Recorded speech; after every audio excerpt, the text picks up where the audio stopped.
Hey everyone, it's 7:30 p.m. in Poland, so I think we're good to go. There's 10 of us watching right now. Tell me how are you guys on the chat and if you can hear me well. You can, alright. Thanks Jim Coaster for following. Okay, so this is our topic for today. Essential math for graphics in games. And I have some stuff prepared for later. Example scenes like this.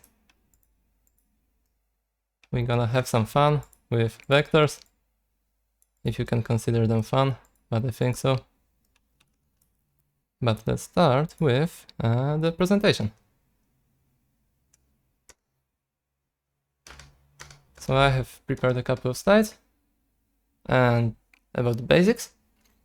Then we'll go through essential operations like data types that we have in shaders, that pictures are numbers actually, most commonly used functions, linear interpolation and so. Then I will go through some useful properties of otherwise simple operations, useful for graphics. So this whole presentation in general, it will be heavily skewed towards graphics and the tricks that we need as technical artists, as game developers. I will explain how basically color is math, how position and texture coordinates are math as well. And yeah, after the end you've learned everything and we're good to go. Of course not. This is just the beginning. Ludger says that vectors are fun. Thank you. Thank you. Okay, let's start with basic principles. Shaders. Shaders, also called materials in Unreal, are the thing that you can see here on every object. Basically, to display any object, it has to have a material. Material is basically the same as a shader. I will explain the subtle differences later. It is a couple of nodes in Unreal. In other engines, it may be nodes as well, or it may be code. In the end, it's all compiled to a program that's run on the GPU, the graphics processing unit, the graphics card. Single blocks, sometimes they represent an operation, sometimes this is more complex. They can hide a whole function inside of them. Like for example, when I use blend corrected normals, I can double click. And as you can see, it's made of multiplies, dots, appends, additions. Fortunately, everything you can see here will be covered in this presentation. Old Siren, thanks for following. How are you? Also, guys, you can let me know how you found this and how you joined. I'm super interested because it's my first stream. Okay, so materials are compiled to programs. Programs which are run for every pixel on the screen, which may be counterintuitive because you may think that the material covers an object, but actually there is no object, there are just pixels. And every pixel is, its color is decided by the shader. Shaders are run simultaneously, so as many pixels as possible are calculated in the same time independently. Material in engine. So the difference between shader and material, how I understand it at least, is that shader is the master material, the nodes that you make, while material is shader plus its properties. Let's say I have the same set of nodes, but I can replace this with grass texture on another object. So the shader will stay the same. The material will be different. In Unreal Engine, there is no official distinction like that. I've taken it from other engines. Here everything is just called material or material instance. but this is just a detail. Material in editor, I've already shown that. Material has outputs, because I've said that the shader outputs a final color to the screen per pixel. But there is an additional step. There is the step of outputs like base color, metallic, roughness, that describe the properties of the object in the given pixel. And there is a method called deferred rendering, to make something happen later in subsequent steps. This is how Unreal operates. So instead of running the final lighting for every pixel on this on the object, on the surface, instead it first gathers stuff like normals, like this. It stores it in a full screen buffer per pixel, and yeah, there are normals, there is base color, and there is roughness and metalness. And basically this data is later used to process lighting. The advantage is that lighting is not wasted, for example, on pixels behind other objects. Instead, everything is rendered to these flat passes, if possible, and then the lighting is applied once.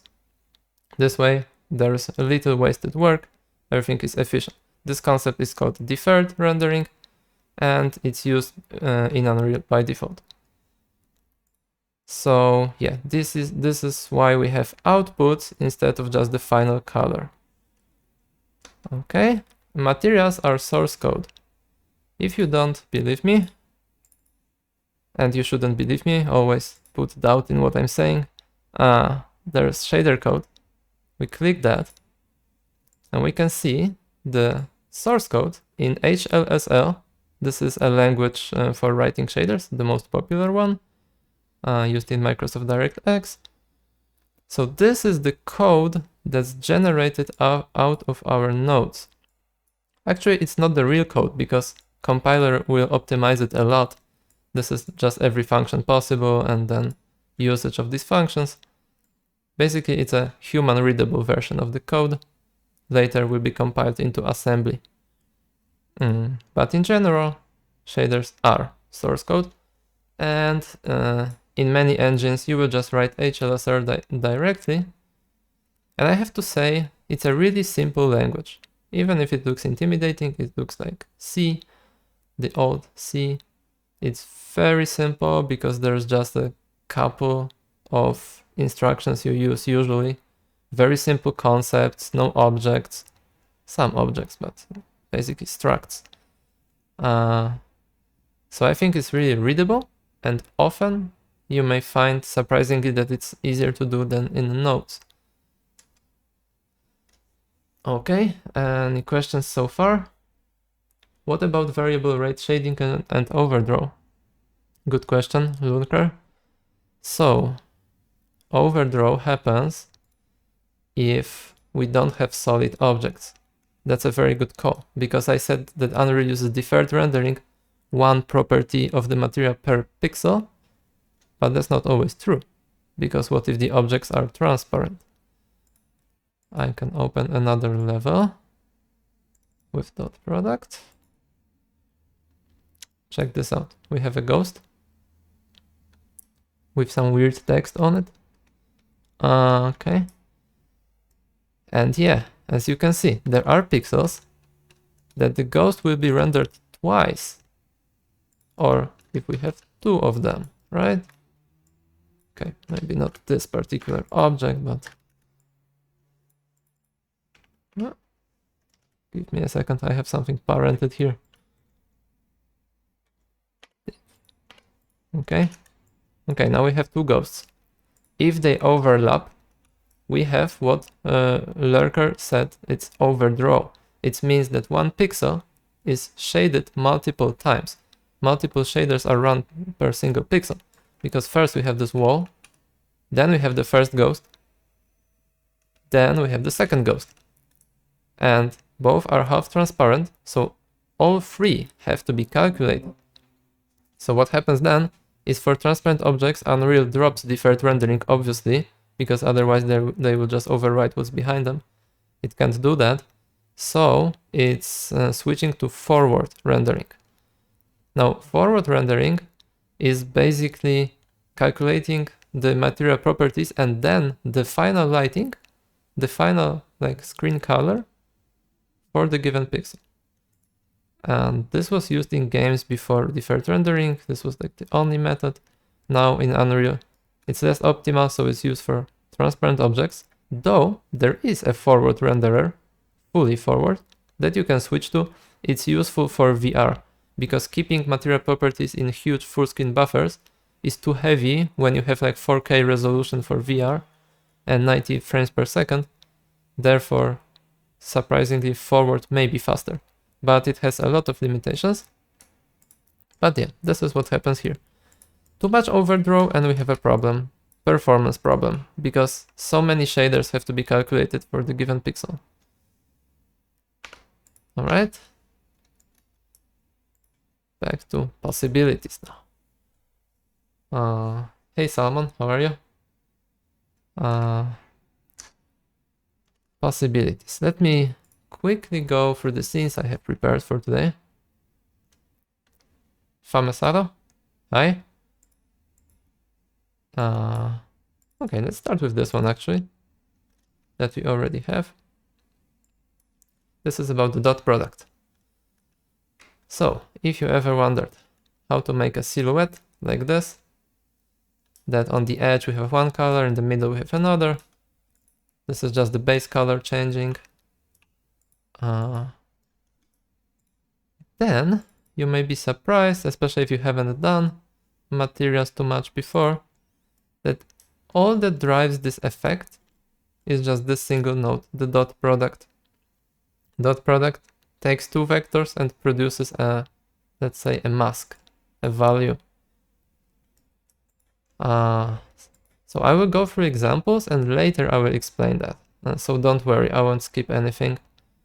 You don't have to take too many notes. Dot product can also take the normal of the object and compare it with a direction.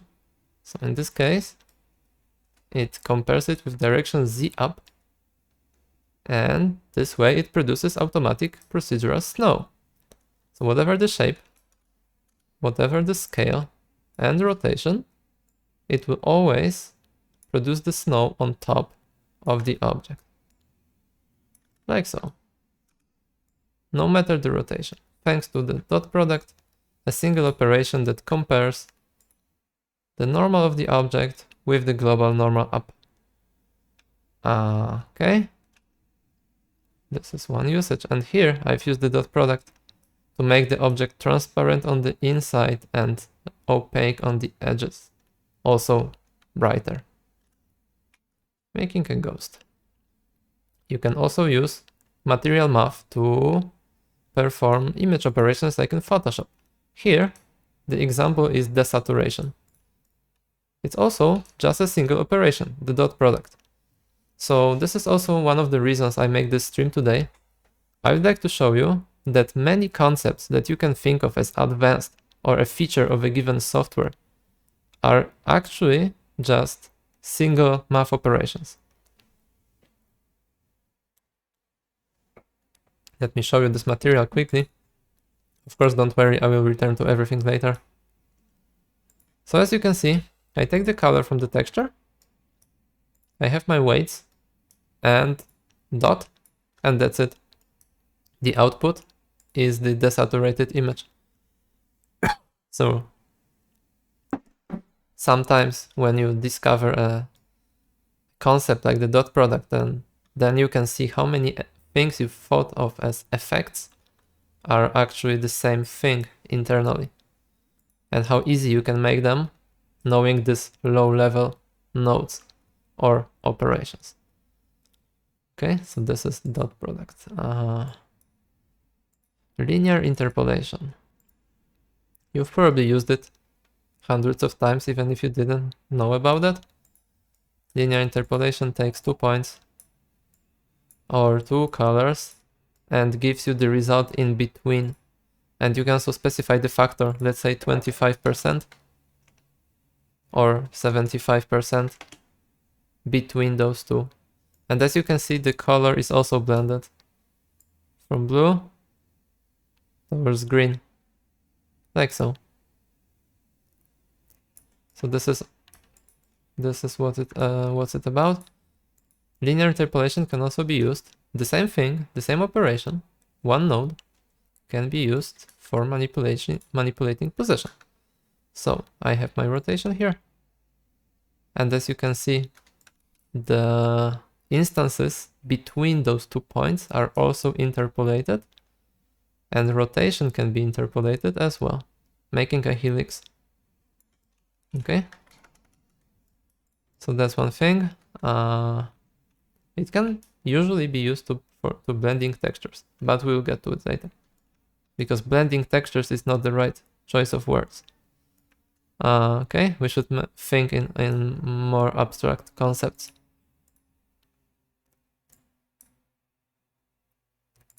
Sine. Sine is very fun. Sine makes waves like this. You just give it time, or you give it anything, infinite position, it takes infinite values. And then what happens is that you have a wave always between -1 and 1, no matter what. Okay, this is also a sine wave, but represented as a color mask between black and green. This is the same thing, if you take a look, but this is applied to position Z, while this is applied to brightness. Here it's applied as emissive brightness for the entire object. And sine can also be used for rotation. Let me show this. And as I said, don't worry, I will return to every example. So just to show you. Hey, rotate, come on. It doesn't want to rotate. I don't know. Maybe bigger values. Still nothing. Okay, what a shame.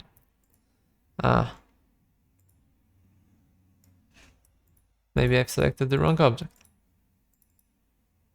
Or maybe not. Okay, let me do that and apply. Okay, it needed an apply. So yeah, sine, cosine, some multiplications and subtractions, and we have a rotation working. Just like this, without special nodes. Very simple.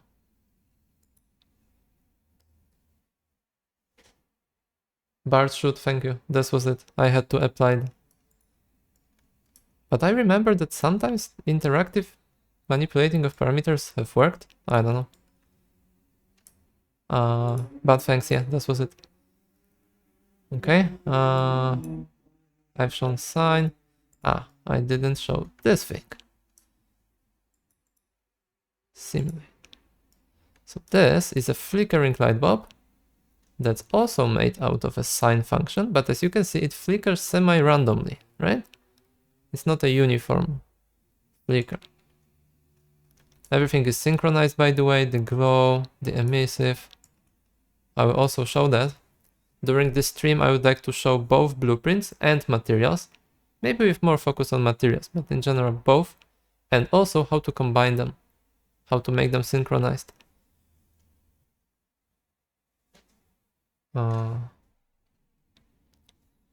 As a documentation. Okay, so at the later stage of the stream, I would try to find something for you and share. To study this in depth. Sure. Also, by the way, you can go, Jim, to techarcade.com if you, I don't know if you've known my channel, but here there are my YouTube videos. And for example, in good looking randomization for buildings, I've presented a lot of these concepts. There's also another video, you'll be able to find it on the YouTube channel, about UV math, so texture coordinate math. So I think this may give you some answers, but I'd also try to share something later. Sure. By the way, what we're discussing here today, I'll try to convert into tutorials at some point, like shorter form, but split into sections. But this will come later, I think in a month or so. First, I will re-upload it to YouTube with annotations, like what's happening at what point. But in general, yeah, I have this plan. I've already started recording math series, like 20-minute episodes, around 8 of them. So you will be able to find it, I think, in a month, but I will let you know in the products section on TechArt8. Okay? So let's go back here. Also, this entire map is made of sine waves, 2 combined sine waves, x and y, added together, driving my cube's position. So that's fun, I think. Wait a second. Window from the camera covers the site address. Uh-oh. Okay, site address is techart8.com. Okay, here we go. Okay. So that's that. Back to our presentation. These were the possibilities. Let's discuss essential operations. So the building blocks of all this. Basic data types parameters. Give me 1 second.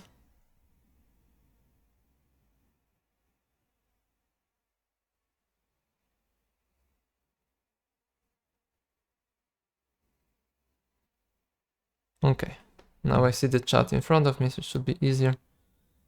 Okay. Data types. We have scalars and we have vectors. So, scalars. Scalar is a single number. Let me open it in Unreal. Basically, a scalar is like if you do constant or if you do scalar parameter, these things are scalars. They're just one value. 1, -1, 300, whatever. Single thing. Now, vectors, as you can see, vector parameter are multiple scalars. For example, RGBA or X, Y, Z, W. Here you can see that this pin represents a scalar, but this together represents a vector. So a simple concept, combination of scalars, right? But this is more powerful than you can initially think, because on a vector you can perform operations. Otherwise, if this was just a random collection of bunch of numbers, you wouldn't be able to know what operations are possible. When it is called a vector, mathematical object, then you know, for example, that you can perform normalize on a vector. So normalize takes a vector of any length, any values, and makes sure that the vector is scaled to be length of 1.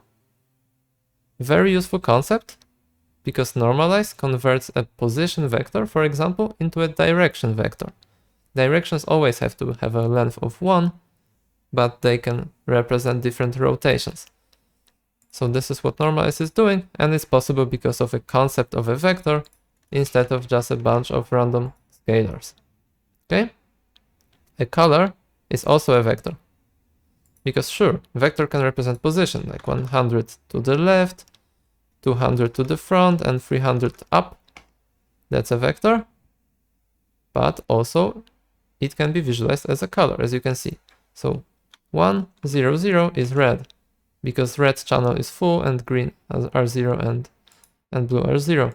Of course, red 1 and blue 1, with green being 0, represents magenta. Like so. Cyan, 0, 1, 1. Okay. So, this means that most of the data we have in graphics will be either scalars or vectors. Matrices are also useful, like columns of vectors or rows, and that's it, mostly. Gameplay code and other code can also use strings, they can use other stuff, they represent stuff bitwise often, but in graphics we care about vectors and scalars. And scalars are float numbers usually. We have integers.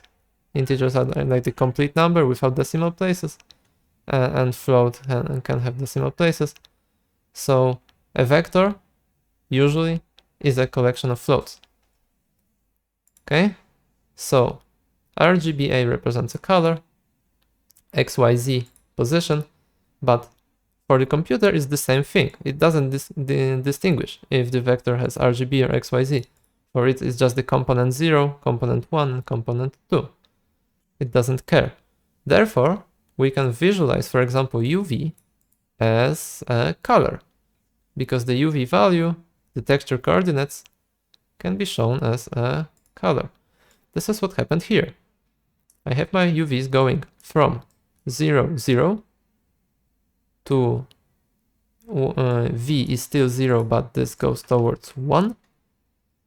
And here also the V goes towards 1, and we end up with yellow and with black in the middle. But that's just the actual value. Okay. So pictures are numbers.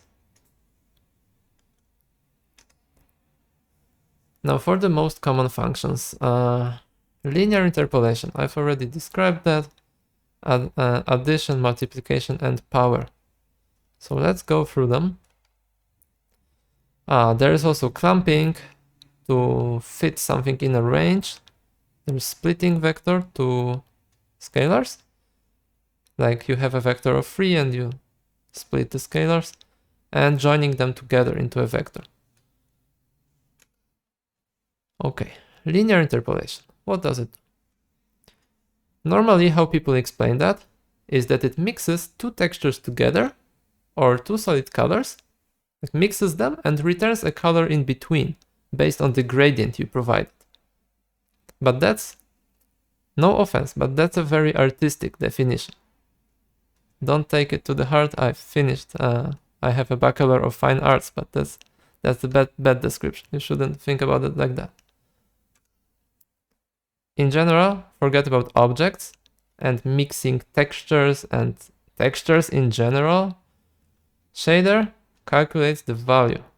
That's it. It doesn't do anything else. It doesn't matter where the value came from. It doesn't matter what it is at the end. It's just a component-free vector.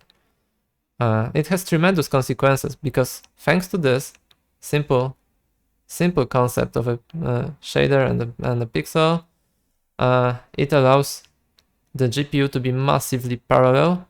So every shader, every pixel on the screen is independent of the neighbors. Sometimes it is, but in general, you can calculate every pixel at the same time. You shouldn't worry. So it means you can calculate thousands of pixels at the same time. So modern GPUs often calculate stuff in blocks for let's say 8 by 8 pixels, like here on the lower right corner, and it's faster for them to calculate a huge bunch of pixels at once and then discard the unused ones. If, for example, the triangle was very small, it's faster than to actually perform operation on single pixel at once. So, the correct definition, linear interpolation. It takes two values and a weight, and it returns a weighted average of these two values, whatever they were. They didn't have to be colors. They can be position. They can be displacement. You can, for example, take a texture of a terrain, like displacement map, add some detail displacement, like rocks, and interpolate between them, depending on where you are. This is also linear interpolation. You can take the position of the object, the position of the end and the start, and interpolate the positions in between. So as you can see, there is no mixing, no textures, and no pictures. It's just the value being averaged between themselves. You can also use time as the weight. It doesn't have to be a bitmap, it doesn't have to be position. Okay, so let's go to Unreal to show this stuff.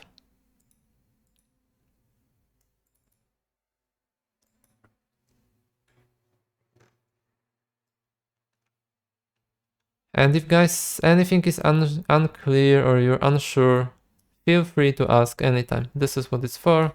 This is what the stream format is for. We have time for ourselves. We can focus on things in depth. Okay, so linear interpolation. Here, this has position x, 0, y, 200, z, 400. And on the bottom we have 0, 0, and 0. So, if we take these 2 points and we set a factor of half, 0.5, then the y is an average between 200 and 0, so 100. Z between 0 and 400, so 200. There's one thing that I should mention. Math in shaders is done per component. This is actually something different that you may know from university or from school, because at school they told you that if you multiply 2 vectors, the result is a dot product. Not in shaders. In shaders, dot product is a separate thing, while every operation you do is performed on scalars. So x will be multiplied by x, y by y, z by z. This is also what happens here. Even if you have an advanced node, like linear interpolation, a function, it also performs its operation on every component separately. So that's why it can, you know, do something between 0 and 400 here, 200 and 0 here, and just writes back into the appropriate component. So yeah, operations in shaders, they take place per component. Okay, what happens if I move it? Let me disable snapping. Thanks, Lurker. Yeah, component-wise multiplication. Component-wise operations. So I take that, and as you can see, it smoothly finds the midpoint between those two. Okay, now if I change the factor, what happens if I change the factor to 1? Of course, I get exactly the same thing as the point B. Because the factor means what percent of the first thing I should have and what percent of the second. So factor of 1 means use point B completely. Factor of 0, use point A. Like so. What if the factor was bigger than 1? Is it possible? It is. 1.1. 1.5. Okay, I've clamped it, so this is not a good example. I have to go inside. Because I've used clamping somewhere. I will explain clamping later. Where is it? Interpolate location. Cool. Yeah, I have a clamp. So clamp is another very useful operation. It makes sure that the value it takes stays within a range. So I set the factor to be 1.5, but it doesn't allow me to go above 1. But if I do that thing, I just skip the clamp. Then what should happen is that now I can exceed 1. So 1.1, 1.3, 1.5. As you can see, let me snap this to a location. 400, let's say. Okay. what happened is that if I go half above the range, then what was a range between 0 and 400 became 600. So 600 basically is like half, but added, extrapolated after the last point. If I said, say 2, it will be 800. Like so. So Lerp allows you also to go after above the 0 to 1 range, but you can also do negative. Can you guess what happens then? If I do negative half? Okay. Right? Same thing, opposite direction. Values became negative. So this is our Lerp, linear interpolation. Here I've shown that it also works on colors. I can change the color like so, and it interpolates beautifully. As you can see, it's what I mentioned. It doesn't interpolate colors, it interpolates values. Red, green, and blue separately. Sometimes this can be problematic because values between these things are not like in color math, in color theory, they should be tied together. For example, between red and green, you probably expect yellow. When doing interpolation on every component separately, component-wise, you get something like gray, brownish. It doesn't look good. So this is an advanced thing and I wanted to cover it here, but in this case, if you really care about the quality of the color, you may consider HSV interpolation, hue saturation value, instead of RGB. It may lead to better results. But the principle stays the same. Right? So this is our Lerp.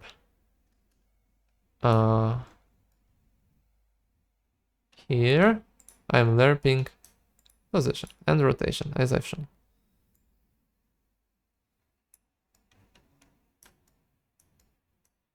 And let me open this simple thing in Blueprint first, and then I will go back to this helix.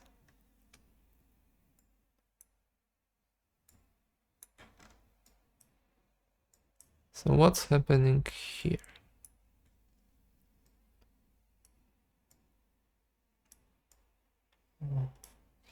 I have my interpolation factor. I've also done an option to use something called smooth step.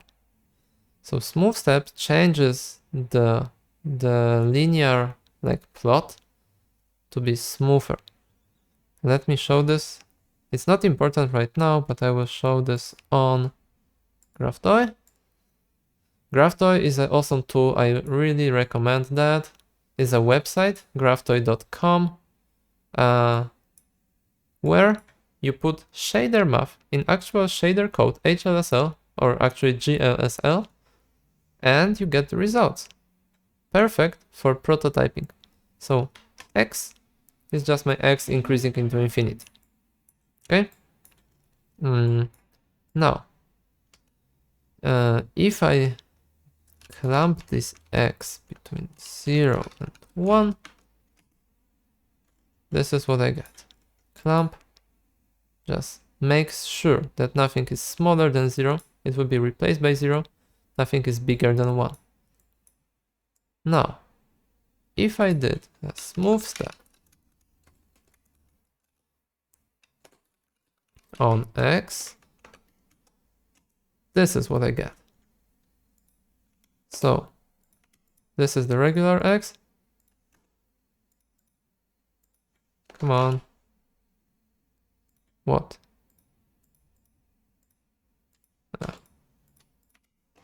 Okay. This thing is the regular X. And this is the smooth stepped version of X. Like so, slide curve. So it may be useful for you if you want nice interpolation or smoother, especially for animation. but that's just a detail.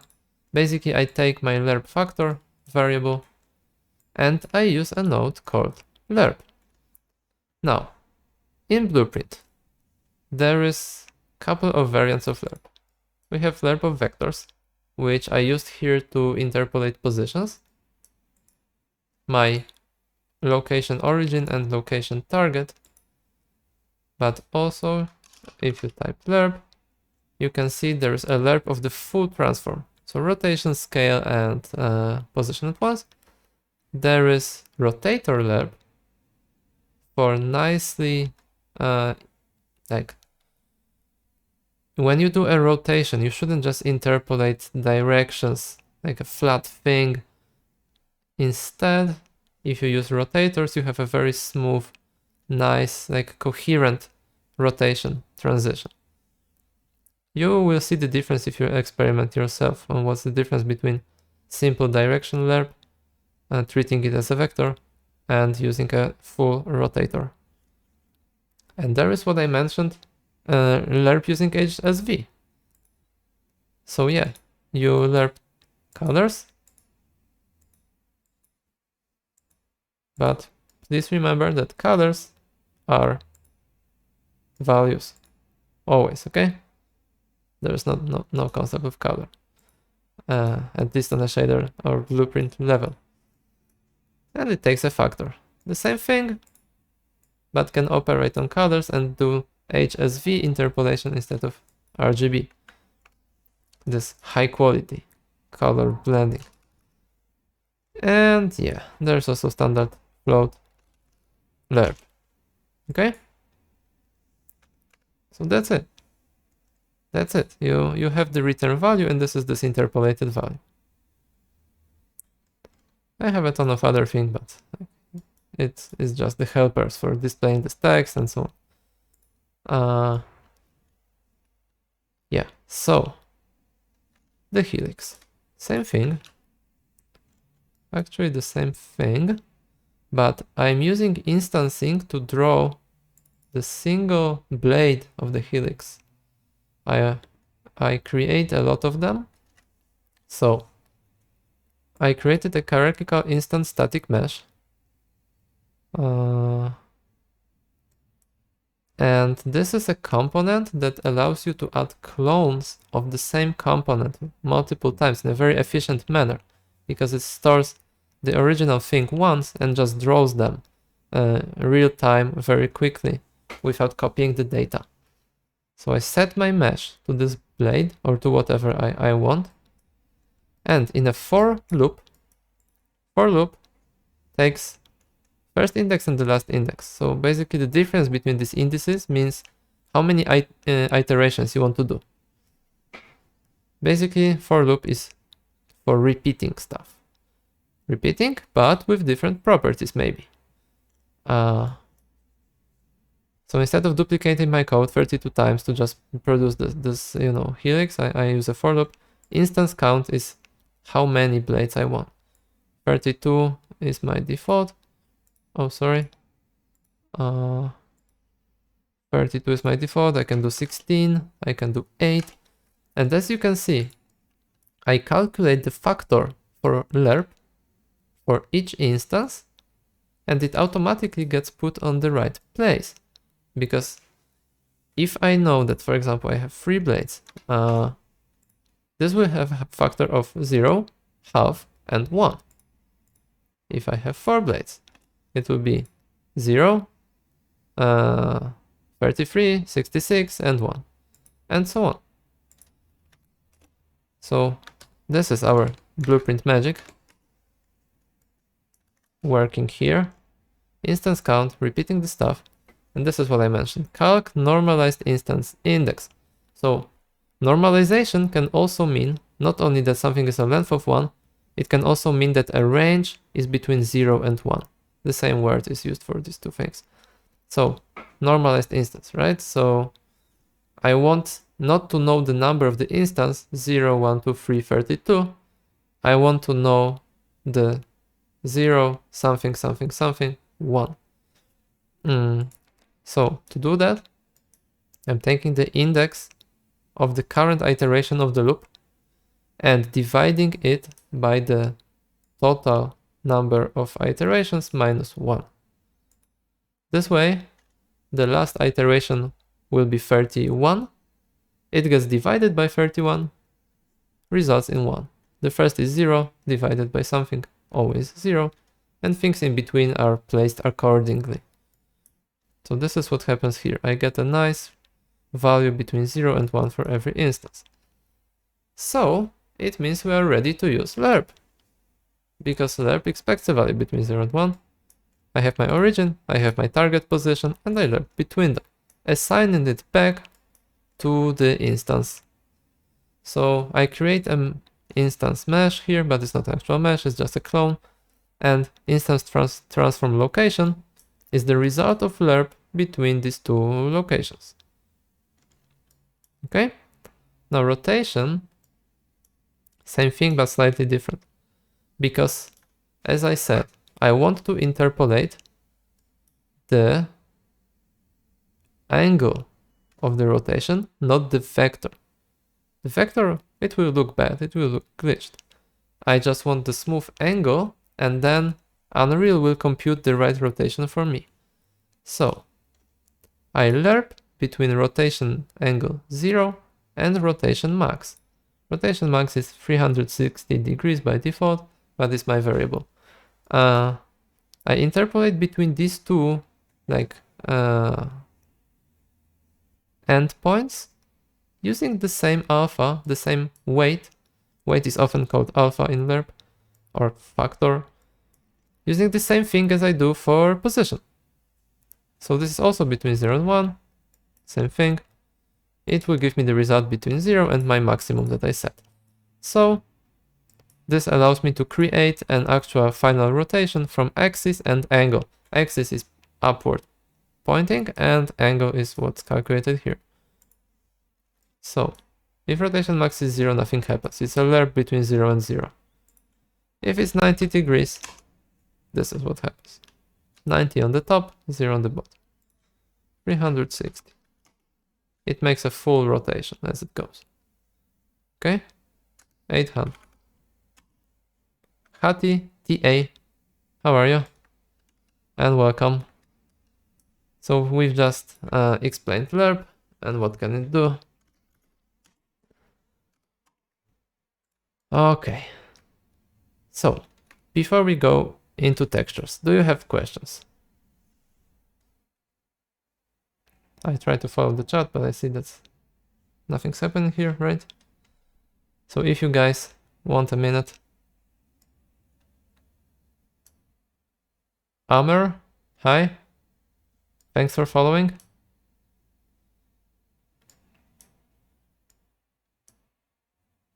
Okay, anybody type that this is clear and we're good to go.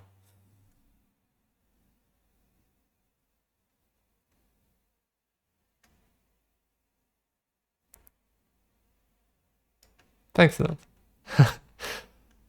Okay, so blending textures is now extremely easy, but as I said, you can't blend textures. Texture is an object, you have to blend colors. So we have to take a sample of a one texture. So basically read this texture under these UVs, then take a sample of its equivalent texture. I have wood and I have snow. Two textures. Here's vector, but it's the same thing. It gives me a color. So I have to pick my colors from the texture at the given coordinates and then Lerp the result. If I want to blend entire materials, I have to do multiple Lerps. One for color, one for normals, usually often for roughness and for metalness, and then the outputs of Lerps go into our material properties. One caveat here. When blending normals. Normals are not straight data. They are not simple colors. Normal maps represent a change of direction in the given pixel. So a direction has to be a length of 1. It has to be normalized. Therefore, you can't just Lerp two normals. After you Lerp them, do a normalize. It will bring back the vector, the resulting vector, to be length of 1. Okay? Always do that, otherwise you get corrupted normals and you're wondering why your objects are too dark or too bright.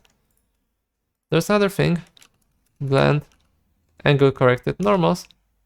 Instead of lerping, it's like adding two normals together, like detail map and the main map, and lerp will flatten the thing. Still a dodgy way to blend normals. Okay, other. So what would you suggest? Cube map lookup. That could be interesting. I haven't seen something like that, but that could be interesting.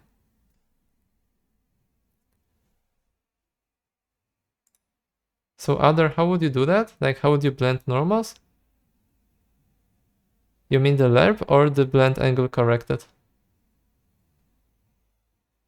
Okay, yeah. Yeah, that's true. You can add x, y, and multiply z. Like a manual way to do this, because if you go into that thing, there's too many stuff happening. Too much stuff happening. So often it's, yeah, it's better. And also what other is mentioning is that, sorry, where is it?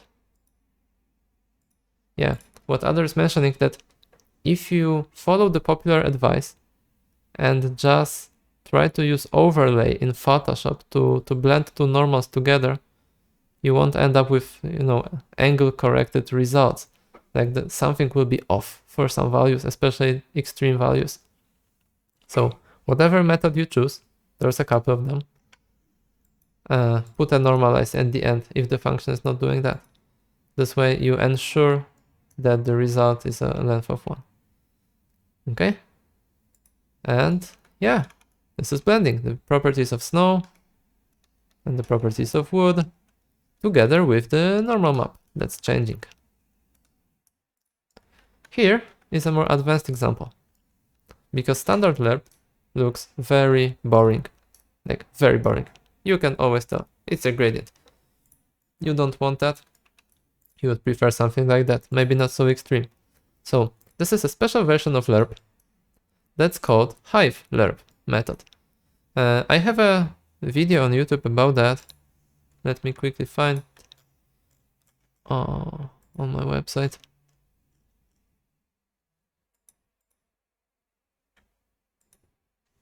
YouTube.com, ctecart8.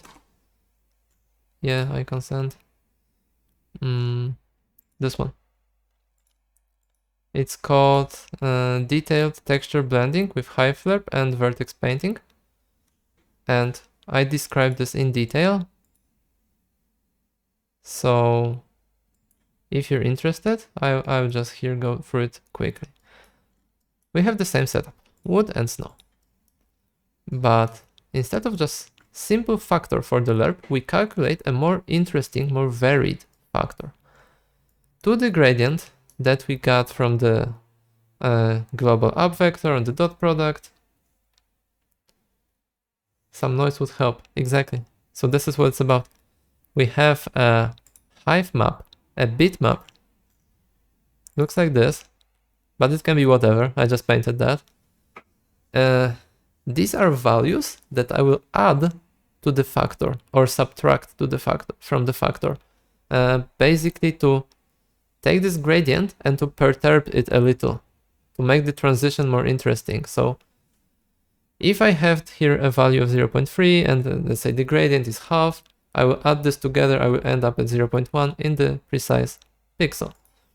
So this breaks this transition. Maybe the contrast is too big because I've also added some contrast here. But let me reduce the contrast to 0.5 and apply. Oh, better. Negative 0.3, okay? Oh, as you can see, there is no material instance, but it gets refreshed. I don't know why. Okay, so you can see there's, if the contrast was, let's say, -1 or something. Oh, -1 is inverted. Negative 0.3. We're slowly going from the typical linear interpolation, the gradient, towards something more Interesting. Using a texture. And the texture also has a tiling. I can increase that because it's just a regular texture on UV1. Okay, now we can see the repetition. This is a bad example, but you know what I mean. Another texture drives the transition, adds to the transition.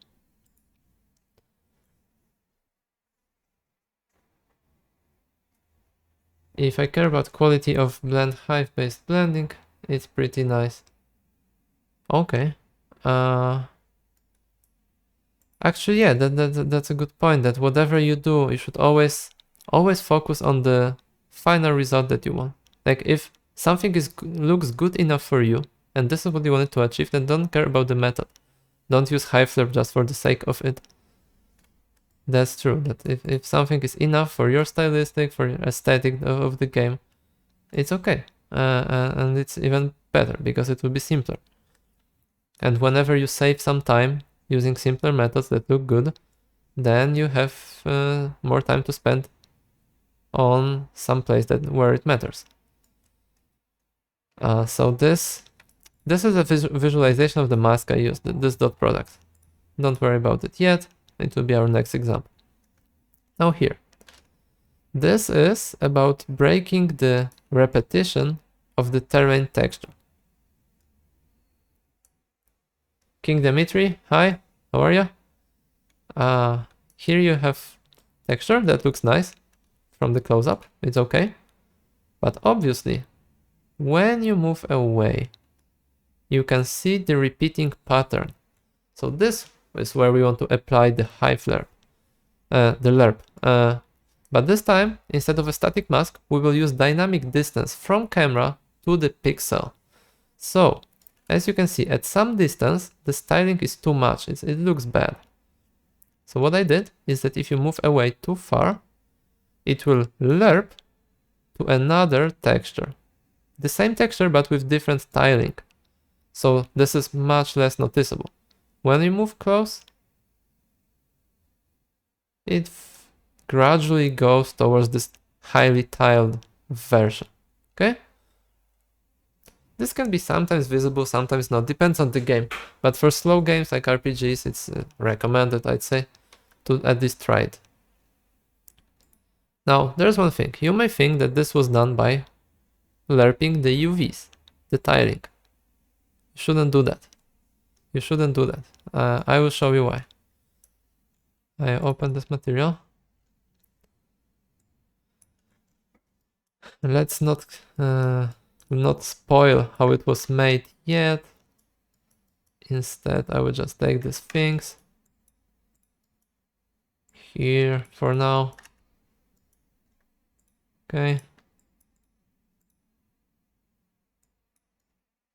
Okay. So, what if we took landscape chords are UVs. We tile it by 6 in one variant and we tile it by nothing in another. What if I lerped the UVs? Let's try. And also, guys, I'd like to remind, if you have any questions, anything is unclear, let me know in the chat. Lerp.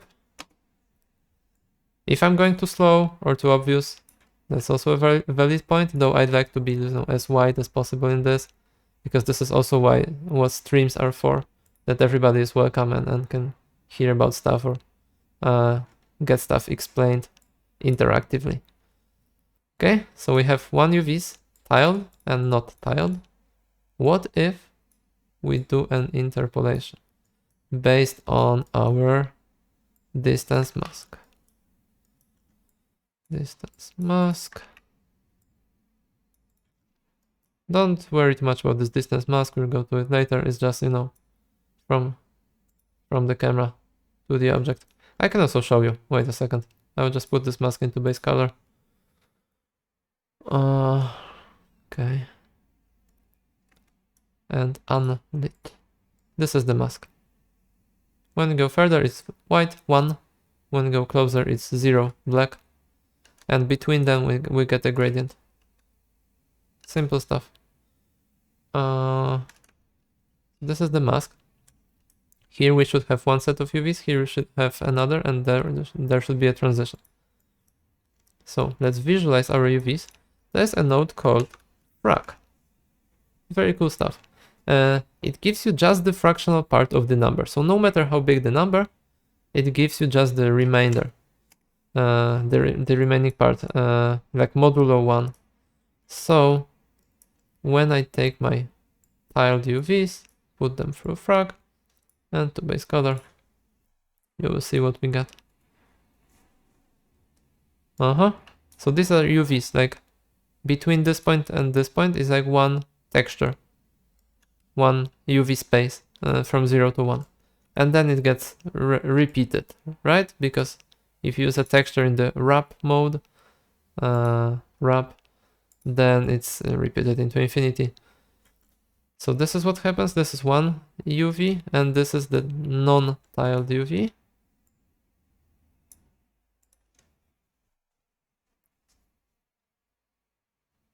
This is it. So much bigger. One set of UVs is big, another is tiled. What happens if we try to lerp between them? We got into trouble.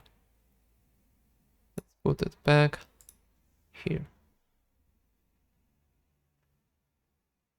So the result is very weird. Let me make the styling bigger, maybe 60. Okay. So this is original UV. This is the transition. And that is the another UV. So point B is correct. Point A is correct. But what's happening?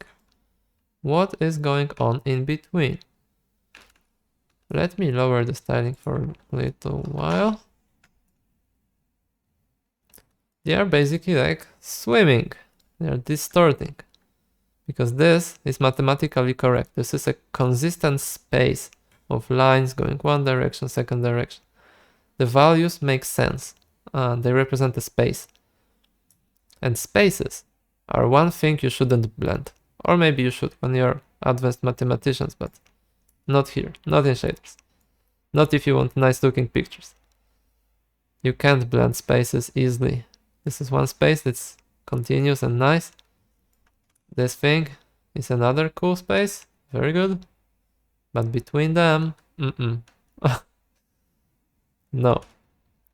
And this is probably a common mistake you may encounter. Let's see what happens if I put it into a texture.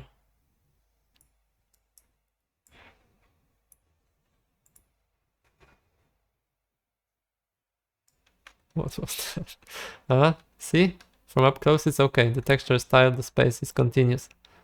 From very far it's also alright. But in between we have this thing. Okay? So what's the correct solution? Instead of blending spaces, we should blend the final colors. Because blending colors is well defined and correct.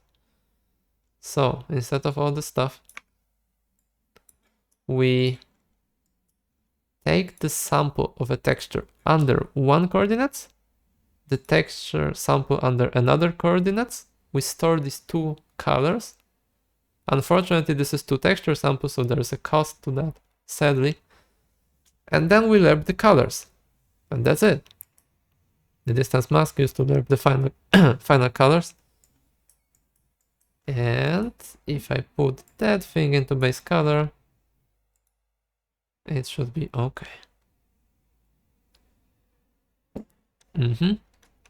As you can see, nicely transitioning.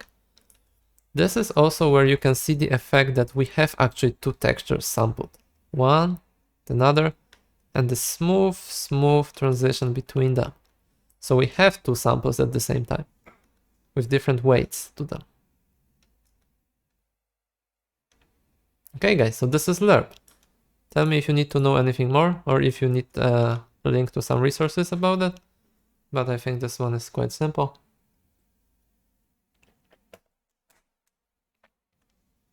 Oh, Lurker says that he's seen something visually similar in Valheim during LOD transitions.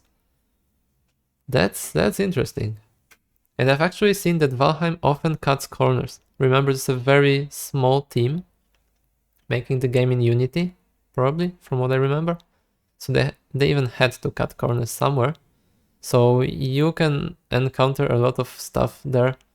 There's even an article on the internet about how Valheim could be optimized in terms of terrain rendering. But I'm pretty sure the guys know about it. It's just you're very limited on time when just 5 guys doing an MMO game with building. Do I have any cool tricks with Lerp? Cool tricks with Lerp, asks other. Cool tricks from memory. I had something. I wanted to explain something. Give me a second. Because I had it in my notes.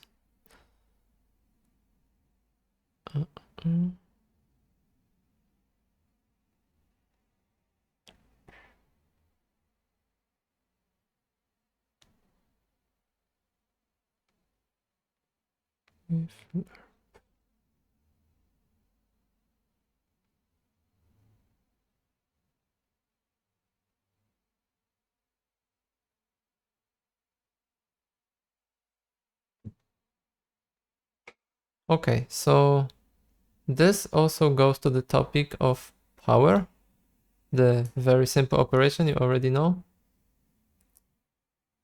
4 Killer Games. Hi there. How are you doing? Let me show you this example again. This is a typical linear interpolation, right? Linear, we can see this line. Okay, but now let me open GraphToy. Where is it? GraphToy. So this is our x. This is x clamped between 0 and 1. Now, if I apply power to it, power of half, I get this shape, different transition. Power of 2 goes this way. So numbers bigger than 1 will bend it in one direction, bend like the plot, right? But this is just a number. And lower than 1 will go the other direction. So this can lead to a more interesting transition. So instead of this linear thing, open the blueprint, go back to our Lerp factor. Where is it? Lerp factor. Here it's a very simple thing, this normalized. This instance number divided by the number of instances gives a number between 0 and 1. What if we take a power? Before we take a power out of it, we should clamp it, just to be sure. Clamp the result between 0 and 1. Okay. This is too small. Okay. This is it. Let me move this object to better isolate it. Alright. Now it's good. Okay. I clamp the interpolation factor to make sure it's between 0 and 1.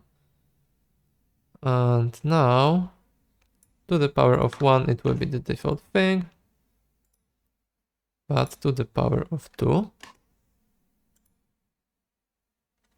as you can see, these things get denser towards the end. That's because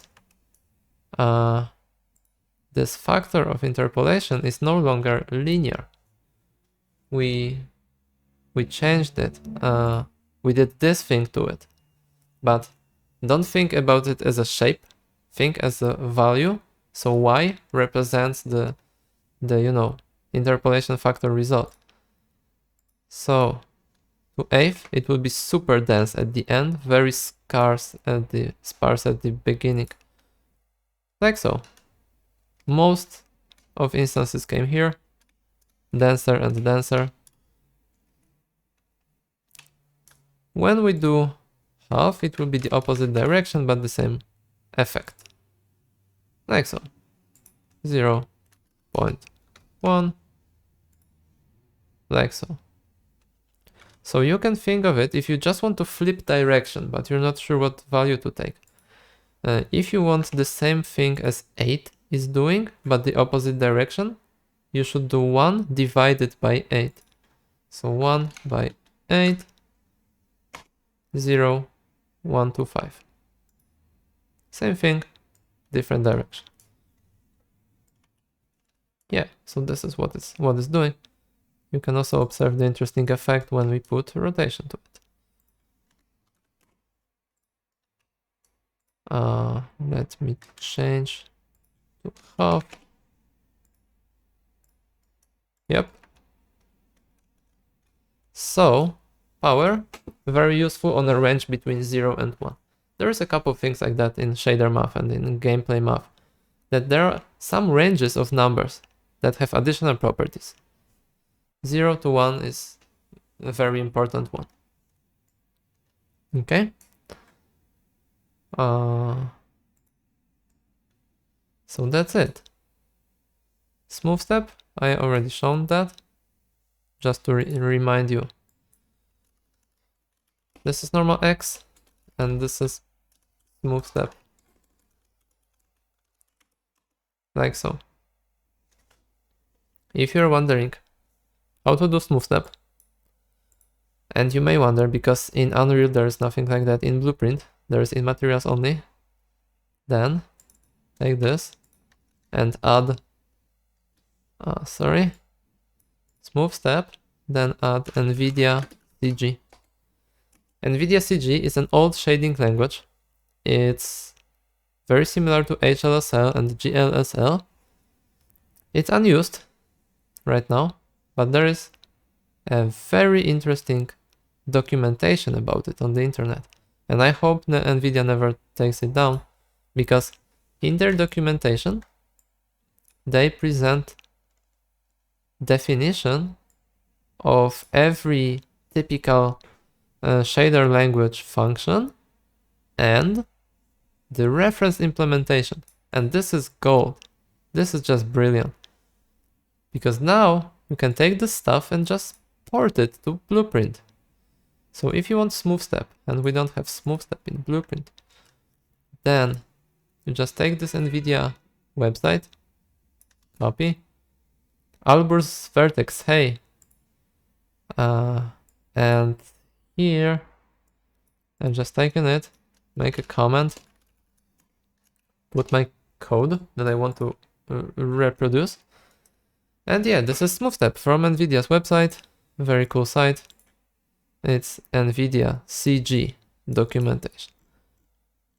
There is reference implementation to almost every shader function if you wonder what it's doing, or if you want to use it in Blueprint, but it's only in material. There is one very interesting node, math expression. Basically, math expression takes the actual expression. So if we here have t times t, then we just write it like we'd normally do in shader, or in C actually. 3.0 minus 2.0 times t, and close, and we press enter. Here comes our t, automatically recognized from the single letter variables, and this is the result. And if we double click this node, you can see the collapsed composite node. It automatically creates the nodes for us based on the text input. So very, very recommended. Math expression is a lifesaver often. So yeah, we almost have our smooth step. Let's check if math expression will recognize saturate. I think not, but it should recognize clamp. So saturate is basically the same thing as clamp between 0 and 1. And what's clamped in this example is x minus a divided by b minus a. Okay, works. The clamp node, perfect. Okay, so we take this, and put it to here. This thing together is our smooth step function. Let's collapse it to a function. Call it smooth step. And make it pure. Pure functions, they don't change anything in the object. They only calculate values. So you can designate function as pure and you can get rid of this white exec. But you need to output something. So you need an return with output factor. Like so. Okay. Now we also miss our inputs. So input is factor. In factor A and B. Awesome. Like that.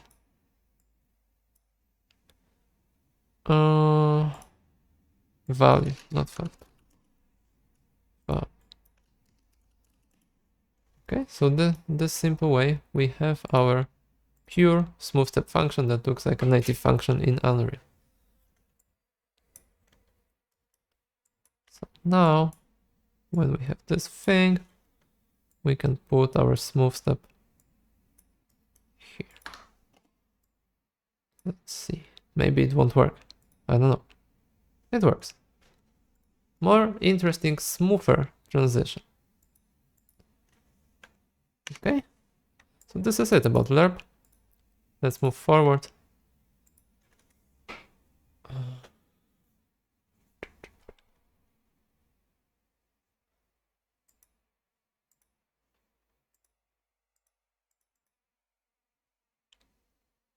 Oh, there's 23 of us watching. Cool.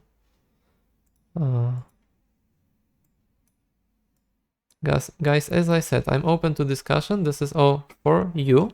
So whatever questions you may have, or if you see a potential usage for your game, but this was not covered, let me know. This time is for us, for you. This is why I'm doing a stream. Tutorials are short and concise and to the point. Stream is the opposite. We have a time we can experiment. Prime number. True. Gameplay materials. No. Let's start with dot product, because I've already been teasing that. So now if you've survived until this point and have, seen all of this, what Lerp, what power, then this will be very simple. This is it, the result of our dot product. Dot product is what mathematicians think of when they multiply vectors. So not component-wise, but actual. Let me start with this example. We have two vectors. As I said, vectors of length 1 are directions, basically. So, vector, and where is it? Rotate it. And this is the dot symbol. This is the result of the dot product. If two vectors are pointing the same direction, their dot product is 1. Now, if I move it towards perpendicular, 90 degrees, the dot product goes towards 0. So perpendicular vectors will result in 0, a scalar. And when this is completely opposite, 180 degrees, -1. This is it. That's the range. If I move it further, it goes back to 0 and to 1. Like so. So this is it. Dot product takes two vectors, normalized vectors usually, but doesn't have to be, and returns a value between 1 and -1. Steel of steel. Thanks for following. How are you doing? I hope you take something useful from that. This is it. Opposite vectors -1. Perfect for detecting if two directions go the same way or if they're opposite. So for normals versus camera direction, it gives us this mask that falls off towards the edge of the object. This is normal. Normal Z. I can also show you the normal X, okay, and the normal Y. So every pixel has its own direction, represented by a vector that can be represented as a color. As I've mentioned, the same thing. Computer doesn't care about that. Basically, you can visualize normals as colors. Here you can see anything because the values are negative here. But believe me, they are there, just negative. Okay, so now we can use the dot product to compare the normal, the full 3D normal vector with a constant vector, like let's say 1z, and another g and r are 0, so this is a vector up. And this comparison between the actual full normal and the up vector should give us this automatic snow mask that I've shown in the Lerp example. Because it compares -1, it will be clamped. I actually clamped this at 0, so even perpendicular stuff. Thank you, Steel, much appreciated. So even if the things are perpendicular, I cut at this point. I don't care about further comparison. This should be my 0, this should be my 1. So I basically clamp the dot product result and I have this. Now, no matter how I rotate it, this is always on top. And if I rotate this thing, same result, always on top, right? Shaders are fun. And this is one of the most popular examples, I think, when it comes to, you know, my first shader, like automatic snow or dust. The texture, the transition texture stays on the object because it's on the UVs. I only modify the transition, like so. Okay. So here the dot product is even much simpler. It just it compares the camera direction vector to the normal of the object. Probably when I open the mesh, I could be able to visualize normals as edges. There was something like that. Yes. See? So I have normals pointing outwards. These are actual vertex normals, like the direction of the surface on the vertex. This is it. This is what normals represent. Like, if you have a surface on the given point, which direction does it have upwards? This is what a normal is. We also have tangents. These are complementary to the normals. It's same thing, but to the right instead of to the outwards. Okay. So normals, I compare them with the simple direction camera. You can imagine that if I place the camera here, and this is the observer, and I look from that side, you can see how the midpoint is yellow because it's 0. It's 1, sorry. Yeah, I compare it with inverted camera direction because to have 1, they have to point the same way. So instead of taking the camera vector, I use the negative camera vector. You just multiply it by -1 and you're good to go. So that's it. Yellow. And on the edge, it's purple because the normal is pointing the perpendicular direction. That's the whole effect. That's how it works. And how you use it is up to you, because as you can see, I've used it to paint the base color, but I've left specular untouched. So I have this nice specular on top, visible here.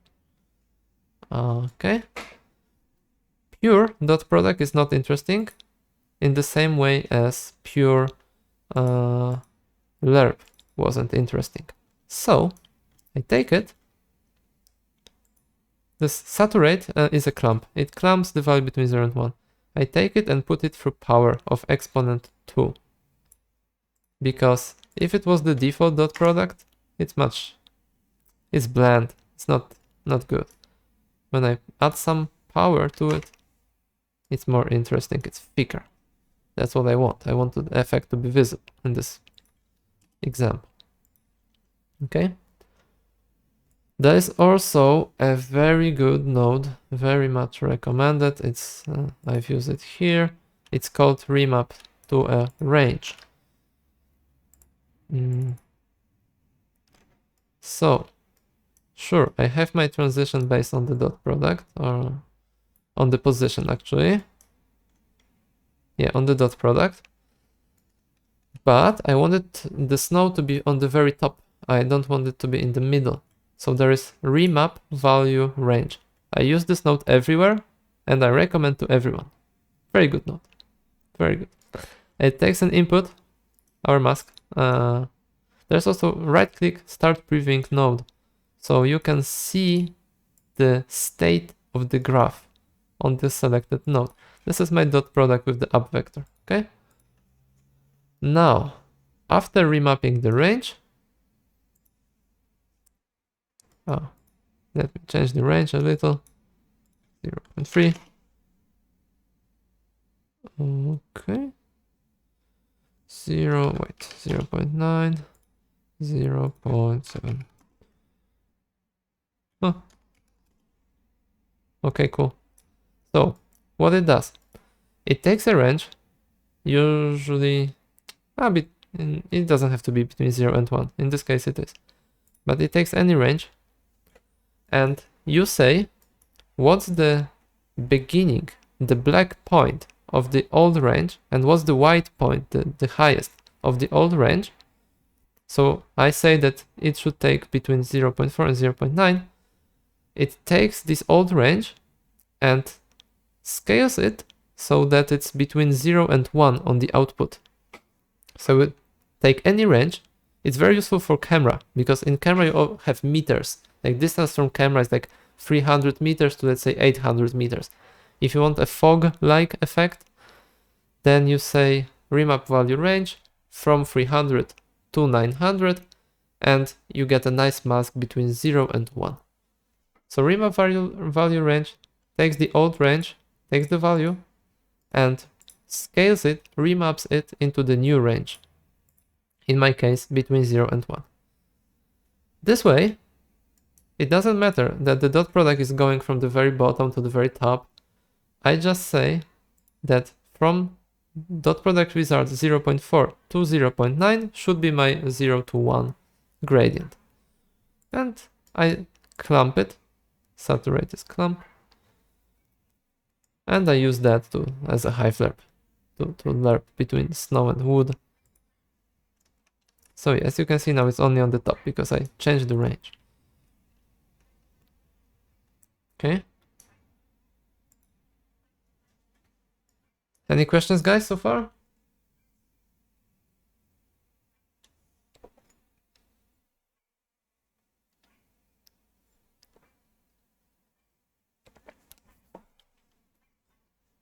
Okay. Ghost? It's very simple. It's basically combination of these two dots. Dot from the front and dot from the abnormal. So, first thing I do is the same thing I did. It's comparing pixel normal with the camera vector. Basically you have two things. You have vertex normal, word space, and you have pixel normal. So pixel normal is after normal maps are applied. Vertex normal is just the raw mesh.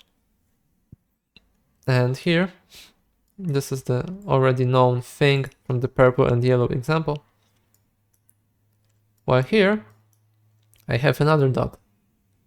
Dot known from this example. So between you know, constant up vector and the vertex pixel normal. So I combine these two because I want the transparency, the opacity to be controlled by the from camera direction, while the white silhouette should be from the top. So I have these two things. I do first lerp of opacities put it here. There's also my custom node called self-occluded transparency. It's used to avoid intersections in a transparent mesh. Quite complicated, but yeah, usually if you think about ghost and you just did opacity, this is what you end up with, a mess. Everything is visible like an X-ray. So let's say if you want ghost is quite okay, but if you want a transparent character, you will see their teeth and their tongue and throat, like bad effect. You want nice smooth ghost, right? The silhouette. So self-occluded transparency, like so. And we get rid of it, super nice. Just the silhouette. Isn't different from Fresnel or just a similar? Yeah, so that's a very, very good point. That Fresnel effect, that's a node called Fresnel. We can compare it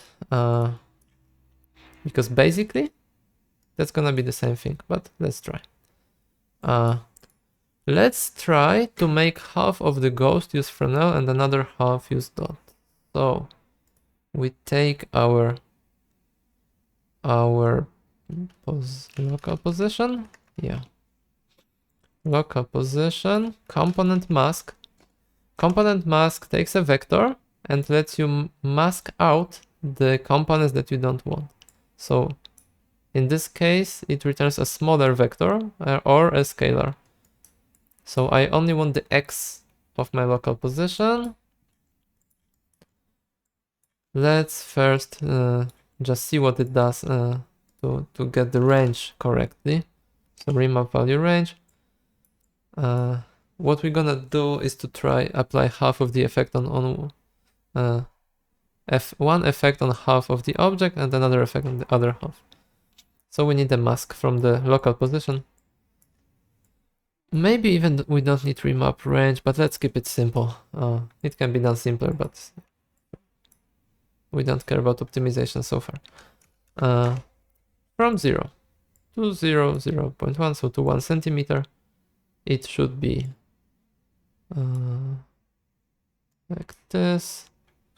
And the output range is of course my favorite, always 0 to 1, the best range. Okay, opacity. Let's see what happens. Okay, cool, we have half of our ghost, right? Because this is like the range. Like if it was 10 centimeters, it would be smoother, but we don't care about smoothness. Yeah. So this is all right for now. Sorry, 10 centimeters in Unreal is 10. Okay. Yeah, super smooth. So this is our range. Now, we use it as a mask to distinguish between Fresnel, to compare basically Fresnel and this thing. So, let's put it here, comment, mask of half. Okay, and yeah. So let's call this a dot product method. Okay. Stay here. Okay. Okay. Let's lerp, because with sufficiently close, like sharp mask, lerp is a perfect replacement for if.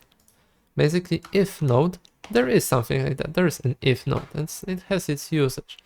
But if you can, try to avoid it with some clever examples, like some simpler things like lerp, because lerp is cheap and if is an actual branch sometimes on the GPU.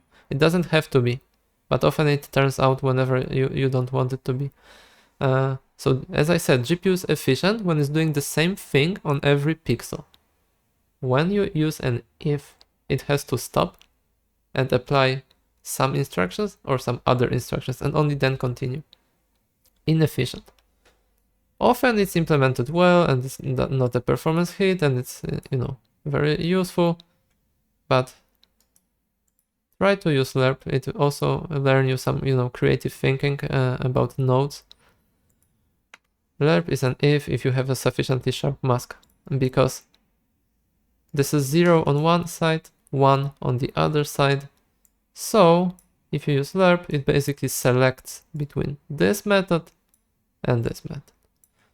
Okay, and now I put it into this self-occluded transparency. Let's see what happens.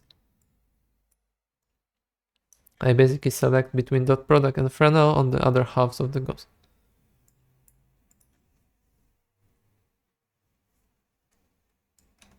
Okay, weird. It's very sharp. Because it's inverted. It's inverted. If you want to invert something in 0, 1 range. Not moderate. If you want to invert. So this is it. This is graph toy. You have something in 0 to 1 range. If you want to invert it, you do 1 minus this thing. So for example, if you have x and you do 1 minus x, it gets flipped. Though it has to be between 0 and 1. So if I have my smooth step and I do 1 minus smooth step, it's inverted. Okay? Like invert in Photoshop. Flipped. Vertical. So I want to invert my fresnel. 1 minus x, and there's a node called 1 minus. Very handy. It does 1 minus x in an efficient way. Okay. Give me a second. Because I haven't saturated the result. So I haven't clamped it. I can use clamp 0, 1, or I can use saturate. It's the same thing, but faster. Clamps between 0 and 1. Okay. Weird things happen when you don't saturate. Okay, cool. But which one is which? Give me a second. I don't remember. If this is 0,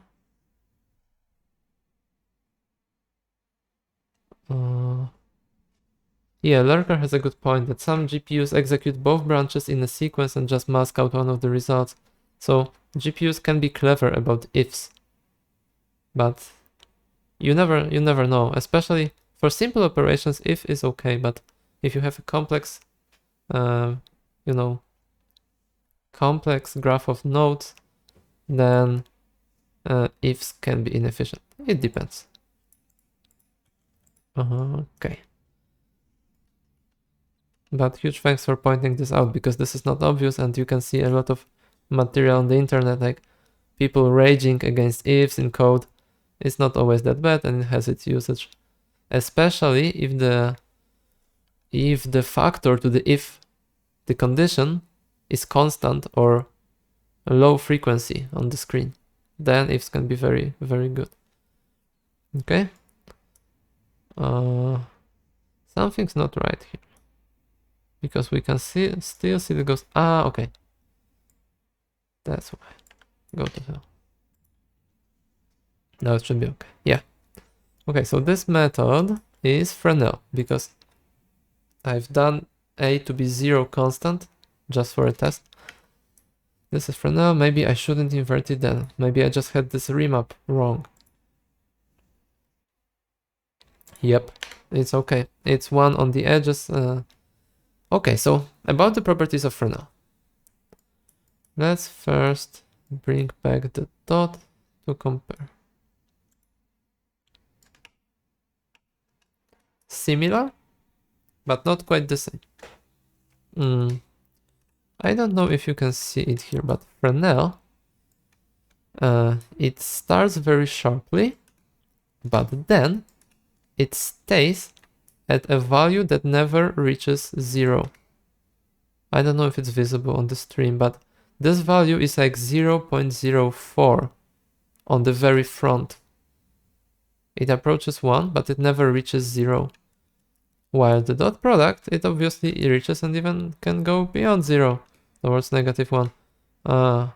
Like here, fully transparent. Here, it's not fully transparent, it's something 4% opacity. while on the edge it's 1. Another thing is the fall off. This one for dot product is like basic Lerp. It's very simple, straightforward, very smooth. While fresnel, it's like dot to the power of 5, roughly. So if you imagine, of course it's cosine, so it's different, but let's say in simplification that if this is your dot product, how it changes, clump, like so, then fresnel would be more like power of 5, something like that. So you can see the sharpness is very like instant transition. What can you configure for the fresnel effect? That's a very good point, because I'm saying about the basics, the basic parameters, but very good point. There is base reflection fraction. So base reflect fraction is the value from the very front. So the opposite of the grazing angle. 0. That's what I mean. That's 4% by default. If I set it to 0, it's like so. And if I set exponent to the same as I had with dot, so 1.5 here, I will end up with similar thing. Probably even the same thing if the approximations taken by Unreal were to do fresnel based on just the raw dot product. So yeah, Lurker is right. I can configure it to be the same as the dot product. So fresnel is like a handy way of applying more effects, like more configured dot, like so. If we wanted to emulate that, we can take it to the power of 5 and then lerp between 0.04 and 0.04 and 1, like so, using the result. So this will be the same roughly as fresnel with the default settings. Good enough for human eye. Fresnel is dot with extra steps, that's true. At least in games. So yeah. So that's it. That's the dot product. That's also dot product about desaturation. Very interesting thing. This is like the trick. This is not the, straightforward usage. Still very good and very good to know it. So, we haven't discussed the most important thing. What is the dot product? What is it? What's the definition? Let me open my favorite program. My most hated program called Adobe Photoshop to paint a little.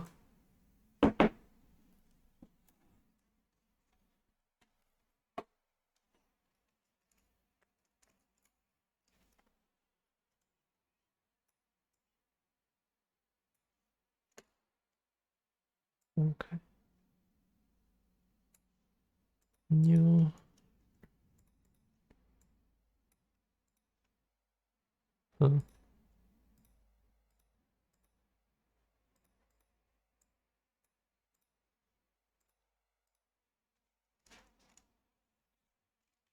What? Oops, this is too big. Or it isn't. No. Why is it so slow? Okay. Okay, so let's make a nice brush. So we have our vector, right? It's sorry.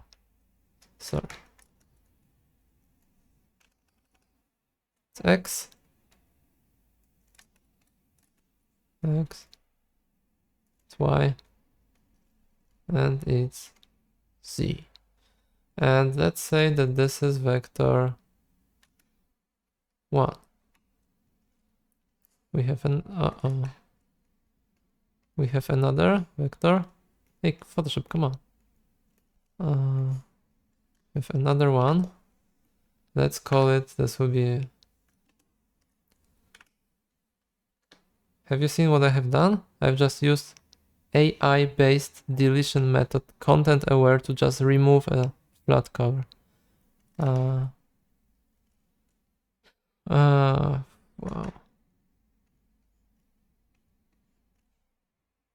Vector 2, okay. These are the vectors. So the dot product, what does it do? It's basically x multiplied by x plus y multiplied by y plus z multiplied by z. Right? There's no such thing as overkill. With my fast Ryzen processor, I can use AI-based deletion in Photoshop for dissolving text. Okay, so this is what it's doing. It's like taking basically x of the first thing times x of the second thing plus y's plus z's. Okay, that's the result of the dot product. So what if this was my color and this was the weight of the channels? Then I get the saturation. For example, if I only want to keep red, what would I do? Let me delete the stuff.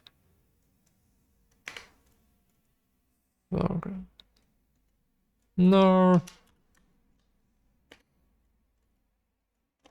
Cool.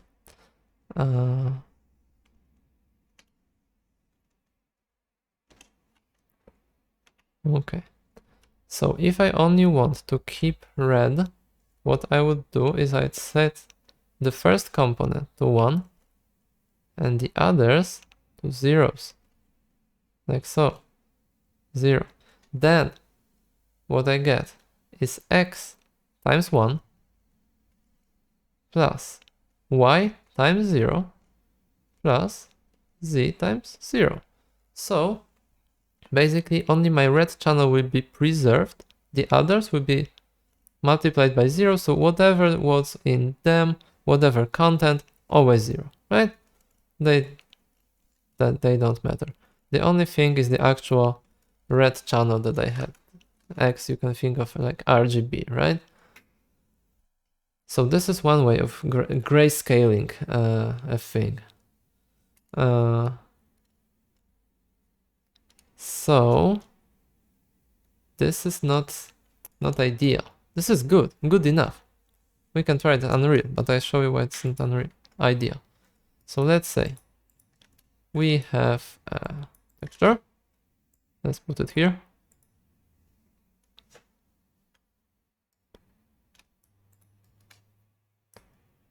Okay, beautiful texture. Now, I take a vector of 3, so I can do constant 3 and put 1 in R, G and B stay at 0. I do that.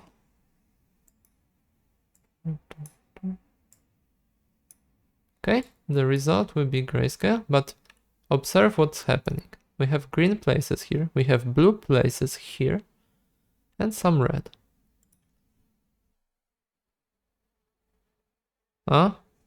As you can see, we got the X direction of the normal I taken a screenshot of. So once again, the color, right? Green was multiplied by 0, 1, 2, so only 1 was also multiplied by 0, so only the red preserved. Now, the thing is that to make sure the result is still between 0 and 1, we need to make sure that these weights, these 3 channels, they sum up to be 1. So if I want to add green as well, I can't do 1. I can't do 1 because this sum exceeds 1. So I need to do half and half. Okay, and when this stays at 0, to make sure that R plus G plus B is 1. This way I get a grayscale image in range 0 to 1. Now it should preserve greens and reds. Very cool. Now there is something like measured perceptual weights of the colors compared to the human eye. So we are mostly sensitive to green, somehow to red, and very slightly to blue. You can find it on Wikipedia, or you can find it in Unreal. You do a desaturation node. It's basically a dot product, just cleverly named, and you can see the weights. 0.3 for red, 0.59 for green, and 0.11 for blue. So I could use the saturation, but I want to be clever and I just want to copy these values and have my own desaturation node. Alright. So dot product with this will give me the perceptual brightness of this texture. Kinda like what we would see or what you can find on the black and white photos, but it depends on the film used. So yeah, the saturation also has fraction. So fraction is another clever thing. Like the percentage of the desaturation, it's just a lerp. It's a lerp between the original and the grayscale with some percentage factor here. Just a lerp. So at 0, default image, 1, desaturated, 0.6, 60% desaturated. Okay? This is it. Desaturation implemented through node and lerp. No magic. Or maybe it's magic.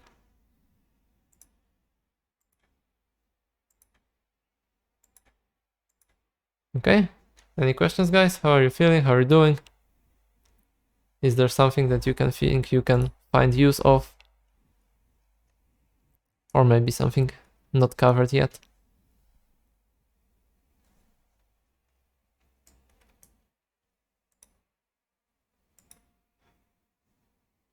You're fine. Alright, I'm fine too, so thank you.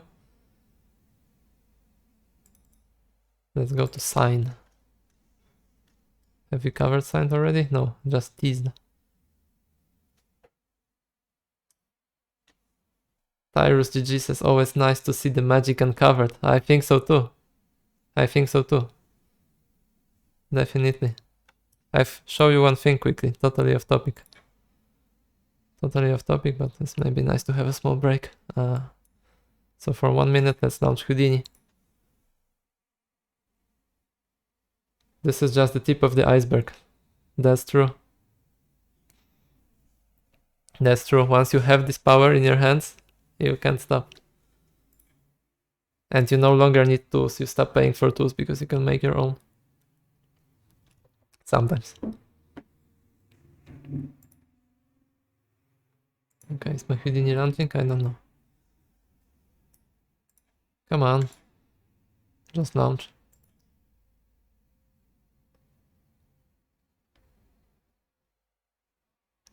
How to teach math to children? I would really like to have math explained in geometric terms, in visual terms at school. Exactly. Exactly, showing the shapes and colors. That's how you do it. Basically, I've heard there are at least 2 modes of how people learn math.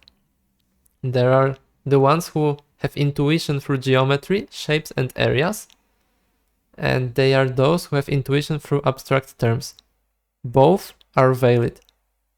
Both are valid. So you can't say that this is better than math at school, because for some people they prefer abstract terms. They prefer the cleanliness of it all, you know, the abstract solutions to everything, spaces and limits.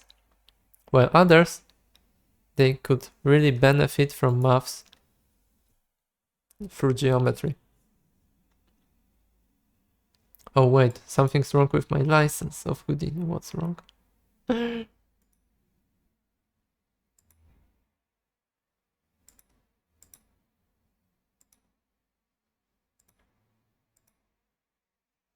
I don't know. Success. Sure. Option 2 is obviously superior. Yeah. The word obvious should be cut out from school. Cut out. Definite.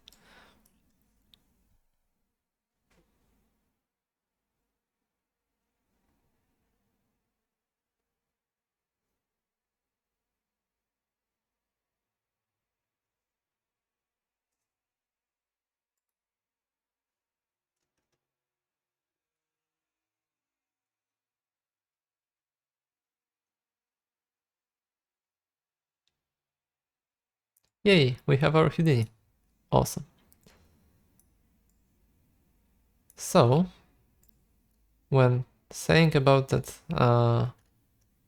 that knowing this stuff can go a long way towards self-sufficiency, this is Houdini. This is stuff for modeling and for simulation using nodes and math. Not only, but that's the main goal. So I want to uncover a little magic, but this time from 3D softwares. Let's say that we have a box. This is a beautiful box. Or maybe even we can add an actual human. Let's do Paul, if we have him. There's no Paul in the default. Okay, but there's Tommy. Cool. There's the Tommy guy. And now, the often popular like modifier in softwares, it's like twist. So you take a twist and you put the angle to it. The angle of rotation of this twist. I also need my capture length. Probably. Give me a second. Set capture region. Capture length is 1, but the guy is 1.78. It should already work. And the Z is up? No. Capture direction should be like so. 78. Now. Yay! It works. Okay, so I can twist the guy, right? It's standard modifier in 3D software. -1000. Gross. Awesome. So, I've often, in the beginning, thought of this as magic. That some software provides this, some other don't, and I'm complaining, like, but at the same time, I was been thinking of this other software as very advanced because it has these modifiers that do stuff on geometry, right? Very complex stuff. Actually, twist can be implemented in nodes. So we do a point VOP. Point VOP is operation on points, like a shader for point position that you can perform through nodes. So let's open this thing. This is what comes in and this is what comes out. So if I just put P is position in Houdini, nothing changes. If I do, let's say, multiply this position by a constant, and the constant will be a vector of 0, of let's say 1, half, and 1. If I multiply this position by this constant, I end up with a half-scaled guy, okay? Like so. Multiplication scales. Now, addition, on the other hand, moves. So multiplication scales, addition moves. If I add 1 to this position, the guy is moved by 1 meter in every direction. Like so. Okay, so now twist. Twist is basically a rotation. So rotate. It takes a matrix, but you can make a matrix. Make a matrix from axis. Make transform. Okay.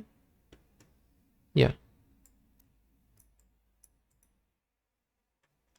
So there's a node that makes a rotation matrix out of our three rotation angles in each direction, each axis.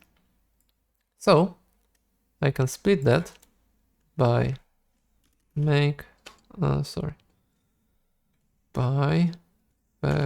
float to vector. Cool. So three scalars combined into a rotation vector. Everything else I leave at default, I don't care. And I apply this rotation, so I just multiply position by this transform. Nothing should change. Yeah, nothing changed. But now, if I change one of these vectors, this XYZ, I rotate the guy, okay? So this is how you do rotations. You have to have a matrix for 3D rotation. What's interesting now, that sure, I can rotate the guy by a constant value, but I can do what we did with the helix in Unreal. So I do a lerp, it's called mix in Houdini, but it's a lerp. Mix is lerp. I lerp between 0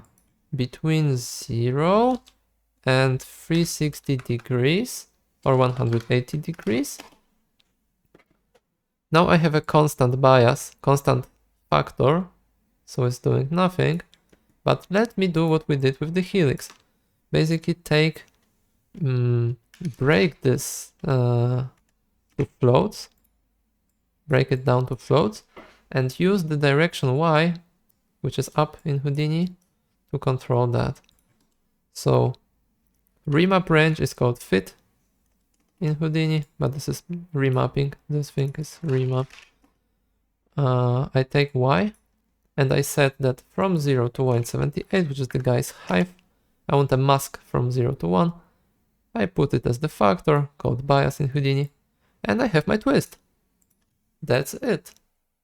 I've programmed my own twist in like 3 minutes or so. That's it.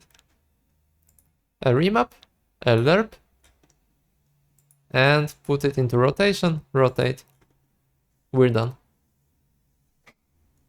So this is what I think about as uncovering the magic. That was why I think of Houdini as my brain opening moment. Like, it opened my mind to what I've taken for to be like a super advanced algorithms in 3D software.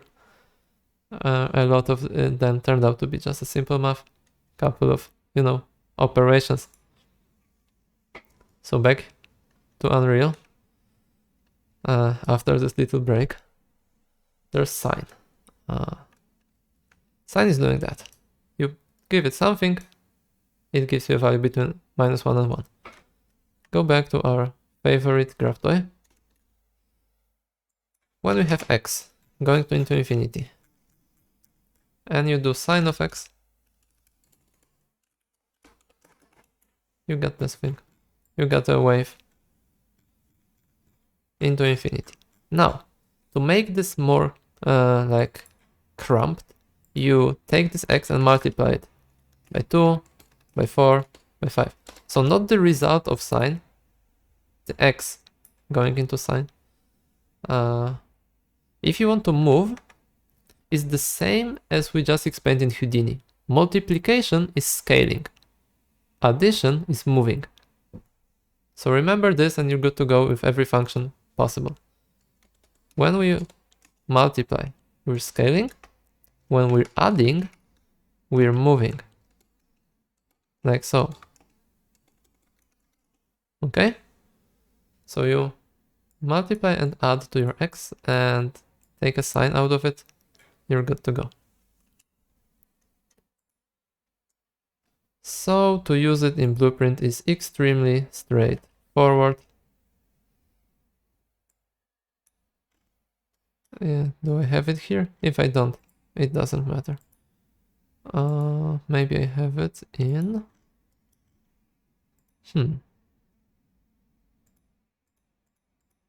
because I animated it in the shader. Sorry. It's done in the material.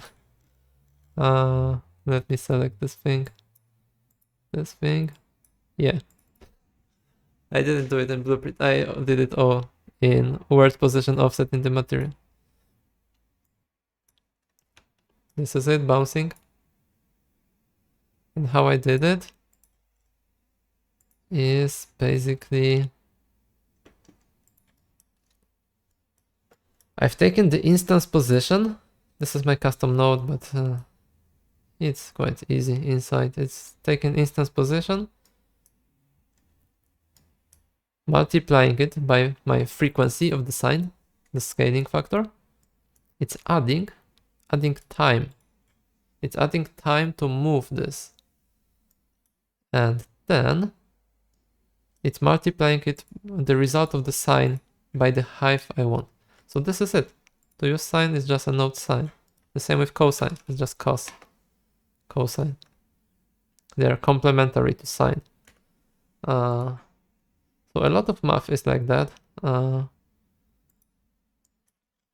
And the result goes to word position offset in the Z. So B, like blue, is Z in that regard. I don't know, guys, if it's clear, but what it's doing is first it's taking the general position of the instance. Like, can I pause it? Yeah. Okay. Oh god, stop. It takes the position of the instance in X and uses it as the X we had in GraphToy. Like this. Then it's multiplied by this sine frequency that I set to 1.8.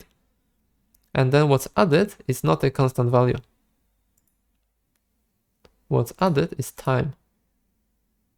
So, in GraphToy, instead of adding a constant value, let's add t. Starts to move. Because t is growing. T, time, in Unreal, time is the time elapsed from the beginning of the game. Basically. This is growing. We can also multiply time to make it faster. Time times 2.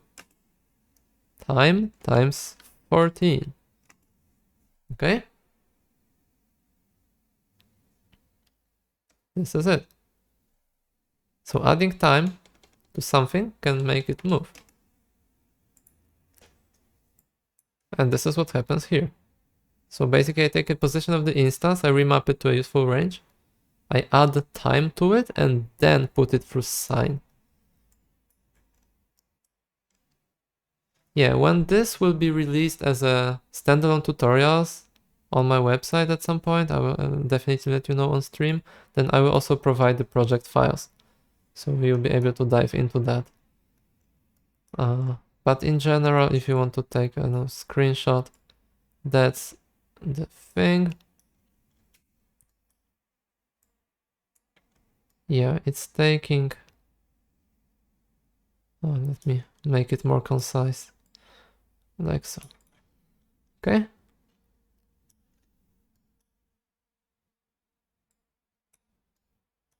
It's taking the time. There is also something, this is not important, but it makes it look better. Previous frame switch. This is used by me by subtracting to calculate the velocity of these balls so that I can avoid motion blur. But in general, just use time. Time multiplied by animation speed added to the instance position multiplied by some frequency, and then sine is calculated out of it. And the result, to make it not between -1 and 1, but between what I want, is multiplying it by amplitude, so between -100 and 100. It goes into append many, which basically creates a vector out of scalars. I think I know what other will be saying in a second. Other? Am I right? You want to say something about my usage of append many? He definitely wants to say that I should use append. And just do it like that. The proper way. As you can see, append is the green node. It's the basic bare bones cheap node. Append many is a function. And when I go inside,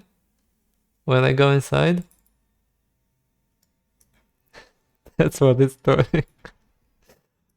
It's just like that. So the super advanced append many node is a bunch of appends slapped together. Yeah, but I like it.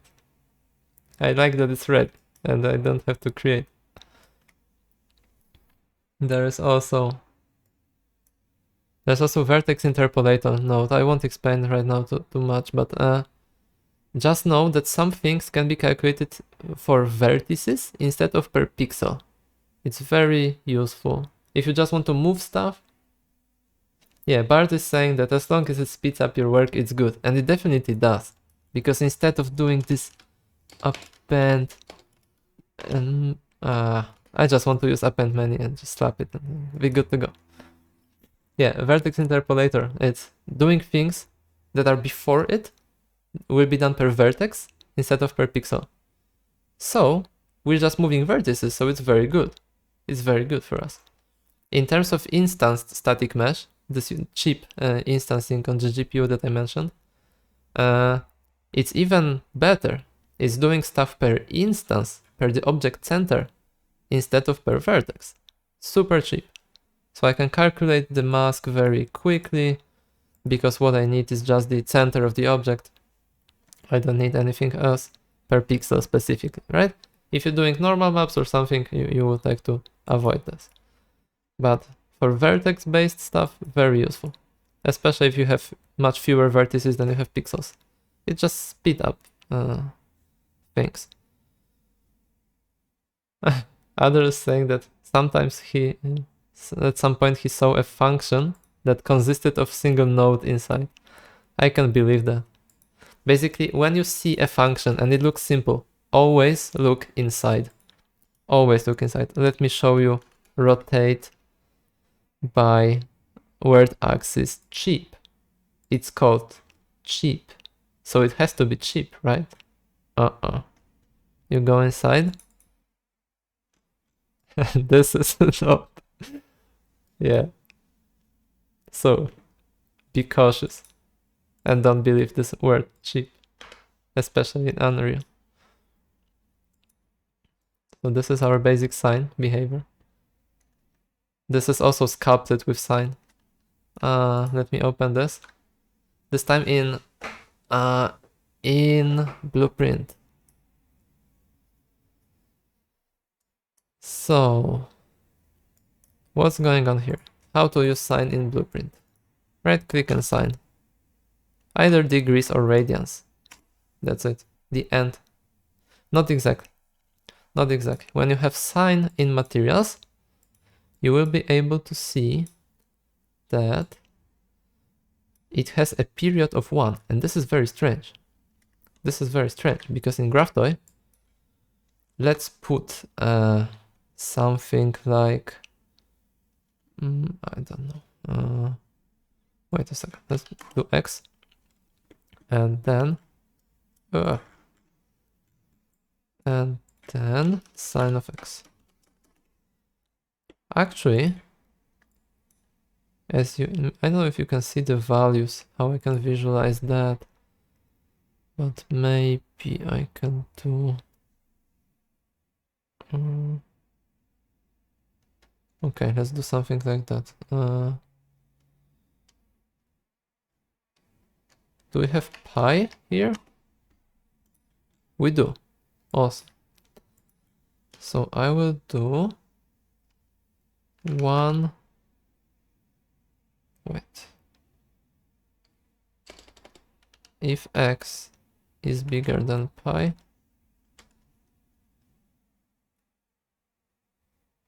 save you 09. thanks for following. I hope you will have a good time here.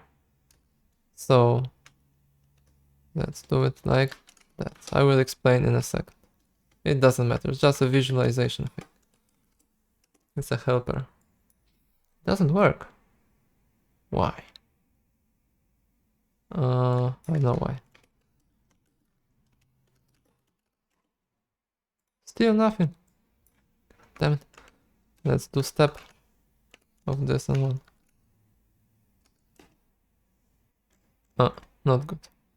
XPy. Huh. Should be okay. Okay, so basically what I wanted to visualize you guys is where the pi is ending. So at 3.14 roughly, this is pi. And what you can see here is the very interesting phenomenon. I will also make it start at 0 for clarity, okay? Clamp 0 to this, no, maximum. The bigger number of these two. Wait a second, no. What I want to do is if it's lower than 0, I want it to be 0. So step XPy is okay. But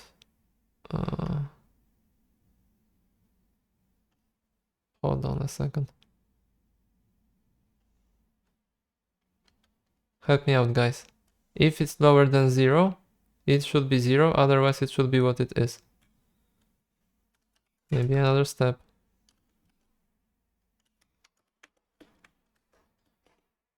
No.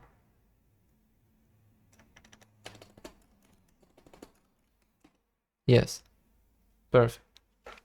Okay, so what this visualizes is numbers from 0 to pi. So 3.14 roughly. And as you can see, this is where our sine period is fitting. So one wave, one full wave, like up and down, will be 2 pi. 2 pi. It came back to where it started. Okay? Period is 2 pi, exactly. So, period of sine is 2 pi. But in Unreal, in materials, it's 1. I don't know why they did that. I think they did it for some simplicity, or just they thought that, you know, graphics artists, users shouldn't be confused. But this is just weird. But we can reconfigure it to be around pi. By default, remember, it's 1. And this is why if you do sine in Blueprint and you think it will synchronize nicely, it won't. Because sine in Blueprint is an actual, proper, good mathematical sign of period of pi, 2 pi. So to have the same behavior, sorry, I was mistaken. I should have said this would be 2 pi period. To get the same thing as in the Blueprint. But there's another thing, if you want to synchronize stuff. Let me show you this example of the bulb. I want it to flicker. Let's make the scene darker to be more visible. Let's delete that. Cool. And let's delete that. Awesome. Simulate. And you can see it flickering, right? So the glow of the material is synchronized with the glow of the point light in Unreal. Very atmospheric scene, super cool.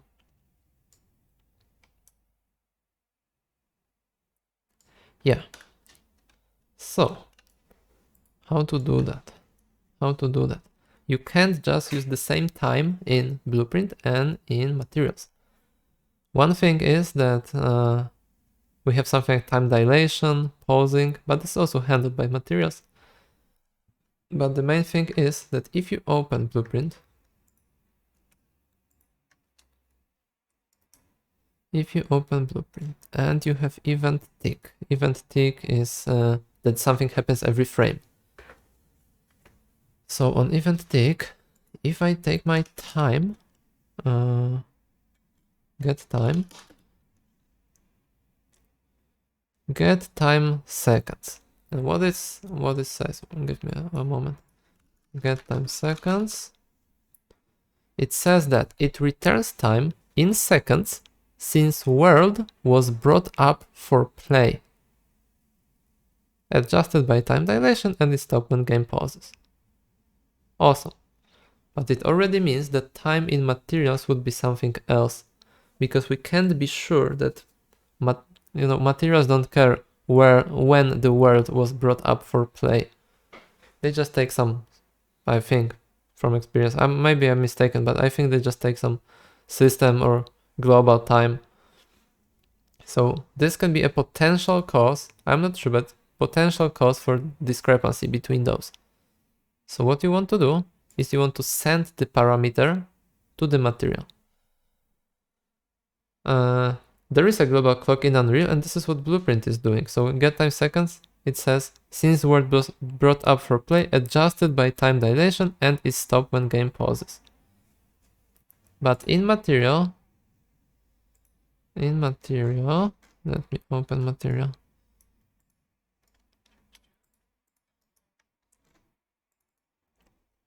When you do time, first it says nothing. But there's also, I'm not sure actually, But I just have a gut feeling that this time may be not the same thing as it's provided by, the nice function in Blueprint. Just to be sure, I prefer to send time to material rather than to read it from the time node if I really care about synchronization. Usually I don't, but if I do, then what I do is I have my custom node set material parameters, and what it does, it calculates the final emissive intensity of the light bulb, and it does set custom primitive data. It takes the light bulb mesh and basically sets a material parameter. This is a complex topic, and I have a 20-minute video for that, so I just point you to it on my website on techartday.com. Implementation specific. Exactly. And if you're not sure of the implementation, if you can't read source, I'd rather be safe than sorry. Okay, there is a video on techartday.com, interactive materials. If you're interested in how to synchronize materials with gameplay, with Blueprint, then this is the way to go. I also explain performance. Basically, this node is doing that, but it's more complicated than that. Okay, but how is it pulsating in a non-linear fashion? Because Sine is very predictable, right? This is what Sine is doing. It's going back and forth and back and forth. We want something more clever. So, for the light bulb, I've done something like this. Graph toy. Let's get rid of that. This is one Sine. Let's make another Sine that will be set boundary. Another Sine will be slightly scaled and slightly offset, like this. Okay. Now, what happens if I add these together?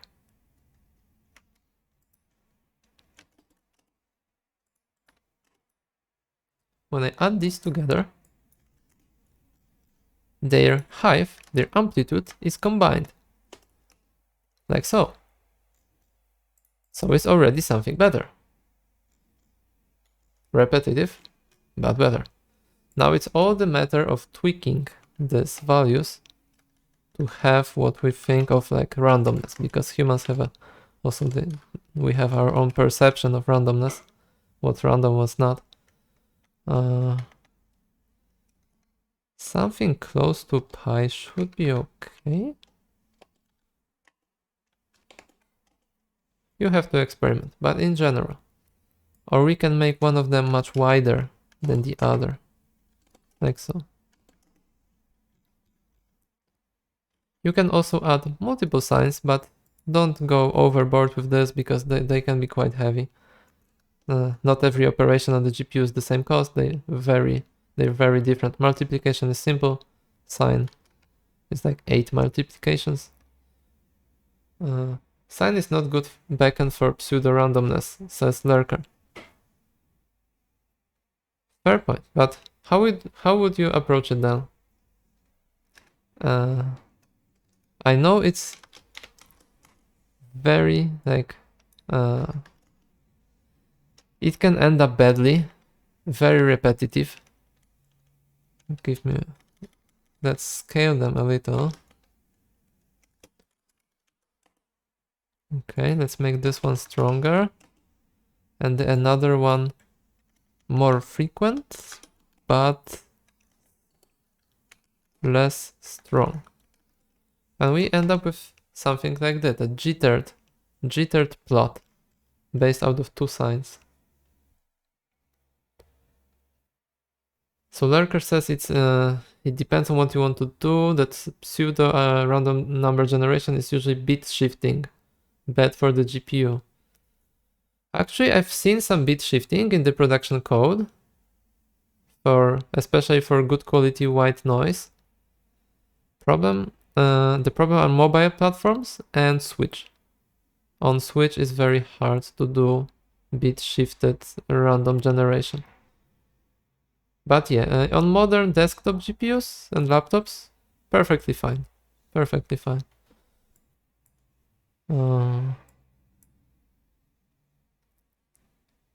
Yeah, but in general, I think what you are thinking about, Lerp, that people think that from sines they could generate really random values.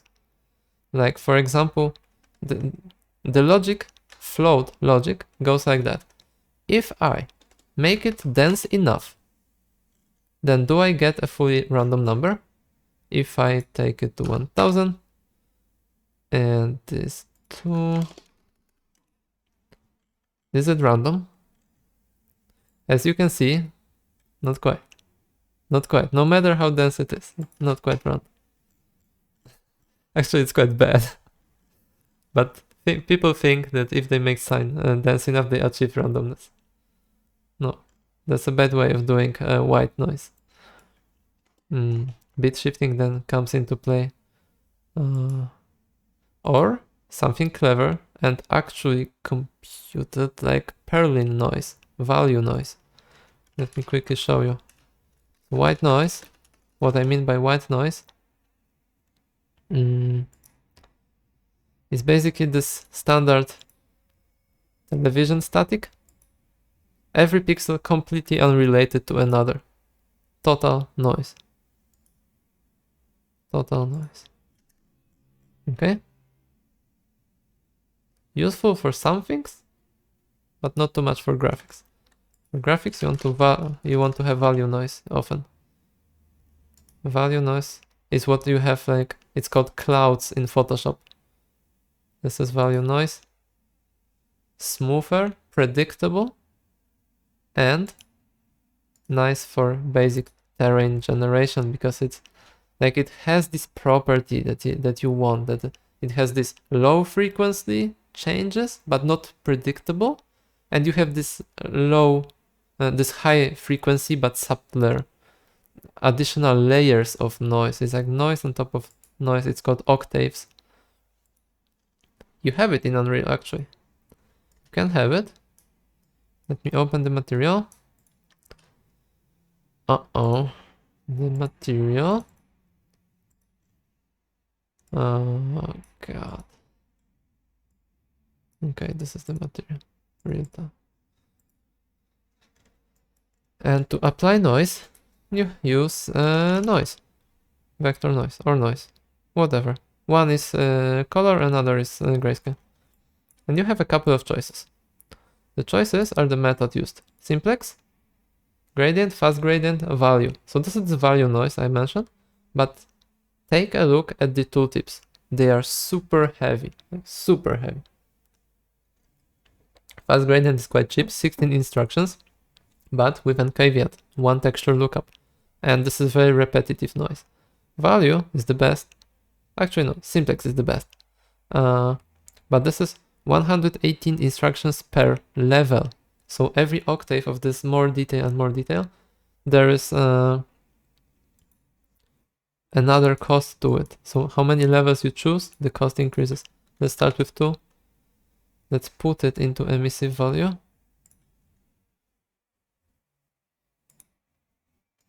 And you can see we have our noise. Okay, it looks quite random, so I will multiply the position by a scale 0.1. And here it is. Output minimum is -1. I want it to be at 0. It's like a remapping. Okay, as you can see, some not super quality, but interesting enough noise. But as I said, very expensive. Oh, you can see it here. You can, to make it as a little faster, you can do a vertex interpolator. This way, the noise will be calculated per vertex, but it depends on the density of your mesh. Per vertex instead of per pixel. Maybe cheaper, if it's good enough for you. You put it for a vertex interpolator. And what? Why? Why is it red now? Because it's color. Okay, sorry. Append many. RGB.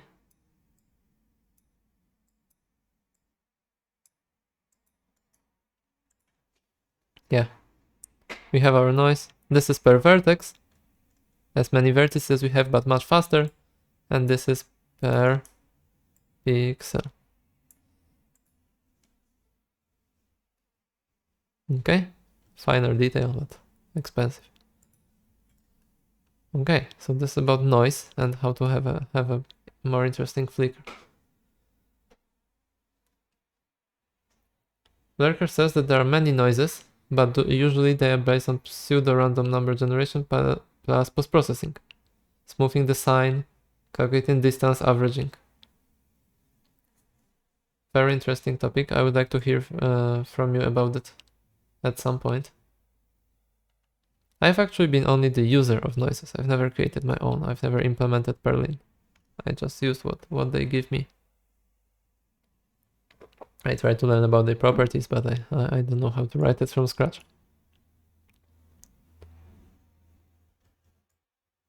Okay. Or I can make a video about that. Okay, so let's talk about it at some point and make a video. Very interesting idea. So while we are at it, I think we're quite good already. We've come a long way since explaining that. For those who joined at the later part, very quick recap. What I explained is that shader is a computer program, that materials are describe what will be calculated per pixel, and is actually calculated per pixel. They don't care about objects, about meshes, about anything. It's just values on the output. So shader gives you the final color, but material gives you like the intermediate color plus settings. This is all math. Very simple math. Multiplications, additions, some operations like Lerp, which is also made of multiplications and additions. And yeah, shaders are code. Don't forget about that. Nodes represent some code instructions. And the essential operations are like you have scalars and vectors. A scalar, single number, vectors, a combination of an array of multiple scalars. They can represent color, position, or coordinates. So yeah, you can visualize positions as color because this always is a vector. Computer doesn't care. Most common functions: lerp, multiply, add, and power. Lerker says that the tutorial should be called Noises for Artists. That could be a very good topic, actually. Indeed. Most common functions continued. So clamping makes sure the value stays within a range you give it. If it's lower, it stays at the minimum. If it's higher, it stays at the maximum. Linear interpolation. Don't say that it's blending. It's making an average, a weighted average of two values. It's not blending two textures, okay? Because if you think about mixing values, it limits you. If you think about the weighted average, it turns out you can actually, for example, lerp positions or rotation. Power, very good properties in 0-1 range. It bends the plot. Good for animation, good for more interesting, for example, dot product fall off. Gamma, sRGB to linear kind of conversions, semi sRGB is also can be achieved through power. Okay, color math, because we somehow skipped it. I said that adding position moves things, so maybe let's jump to it. Yeah, adding to a position moves the position, multiplying the position scales it. When you subtract half, vector of half from UV, and then multiply, and then add this half back, you basically scale by center. So you scaling from the center of the UVs instead of from the corner. This may be very useful. Often people don't know how to do that. It's just add half, do your scaling, subtract half. Clamping is already explained. Splitting and combining vectors. Yeah, you can split the vector into scalars and then back into vector. You can take an RGB, add an A, and have a vector of 4. RGBA. You've not learned everything yet. Last thing, math color. Color of the math. So, let's open my favorite, hated program, Photoshop. Yes, no. Okay. When we have an image, let's take a screenshot of Unreal. It may be the fastest way.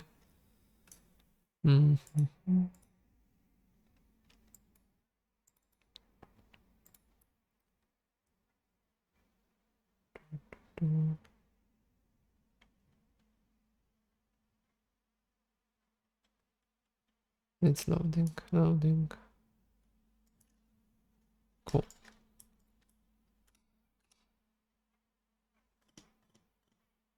Oh, come on, Unreal.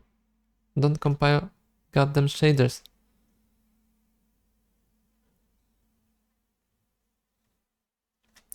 Whatever. Okay, thank you, Unreal. We take a picture. This is our picture. We put it into our magical program called Photoshop. Okay. What happens? Now we know that colors are numbers. Even in Photoshop, they are. Let's move to 32, 16 bits maybe. Okay. So, opacity. The favorite famous opacity is just a lerp. In this area that we have here, let me add a stroke of 10 pixels white or red. Okay, this area is just a lerp between the first image and the second image. So we've already know that. About the saturation, black and white filter. This thing. What you can see here are weights. So the weight of red, the weight of green, and the weight of blue. The same as I shown with the dot product example. We have additional things like cyan and yellow, but basically they're just in-betweens. Okay? So this is also something we already know how to do. Depending on the blending mode, what do you mean, Lurker? What's depending on the blending mode? This is the saturation. Now, when we change this to add, it's actually adding, like we would add numbers. Let me make it darker for a while. Okay.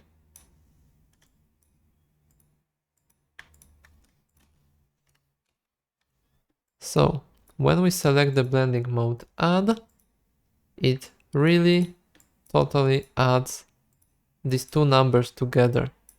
When they exceed 1, they are just clumped at 1 in Photoshop, in 16-bit and 8-bit modes.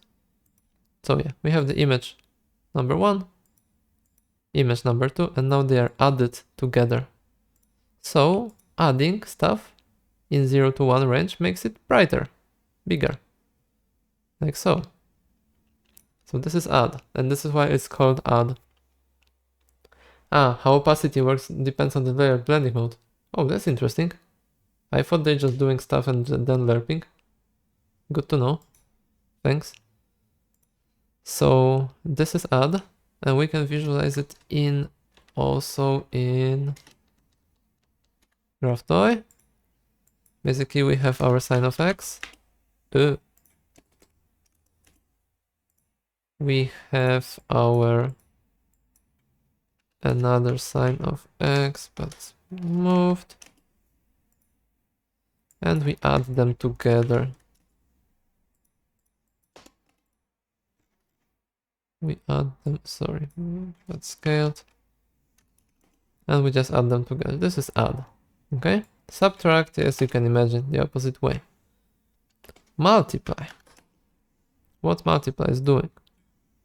If we have some x, some color, and we multiply it by some constant color, smaller than 1, obviously, because it's, the 0-1 range of color, then it will be darker, basically, like so. So, if I multiply this image by this image, I have a darker result, as you can see. Two pictures multiplied. This is also why it's called multiply. This is just the operation that is doing. That's why, for example, if you have an image and you multiply it by something, you end up with this, tinted, darker stuff, because every component will be multiplied by the components of this thing.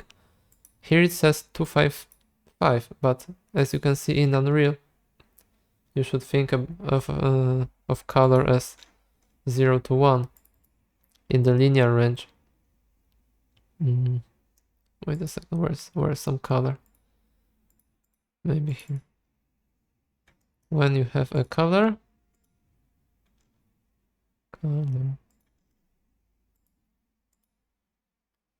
what is it doing? Okay. Yeah, it's 0 to 1. So it's 255 in Photoshop, basically. So this is while you multiply something by red, then red will be like 1, 0, 0. So two other channels get multiplied down to 0. That's why we end up with this red tint. Okay? Now back to this example. So this is multiply, this is add. Now what is lighten? Lighten is the bigger of the two numbers. So if we have our graph to example, we have some value, but we can also have another value. It will be x times 3, I don't know, power of this.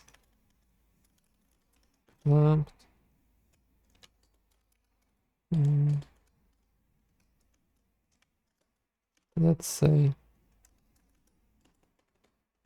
or maybe not, maybe just off.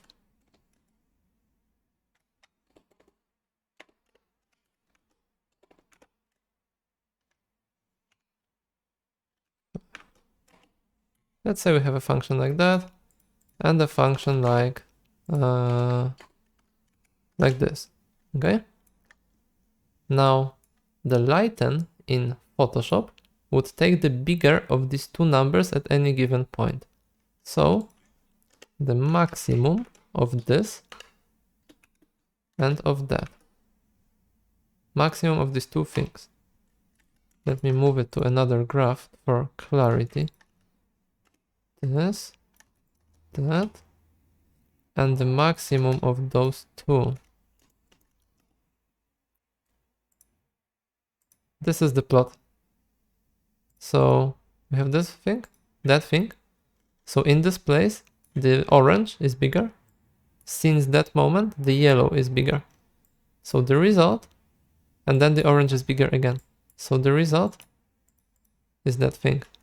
The maximum, the bigger of these two values. That's what lighten is in Photoshop. Basically.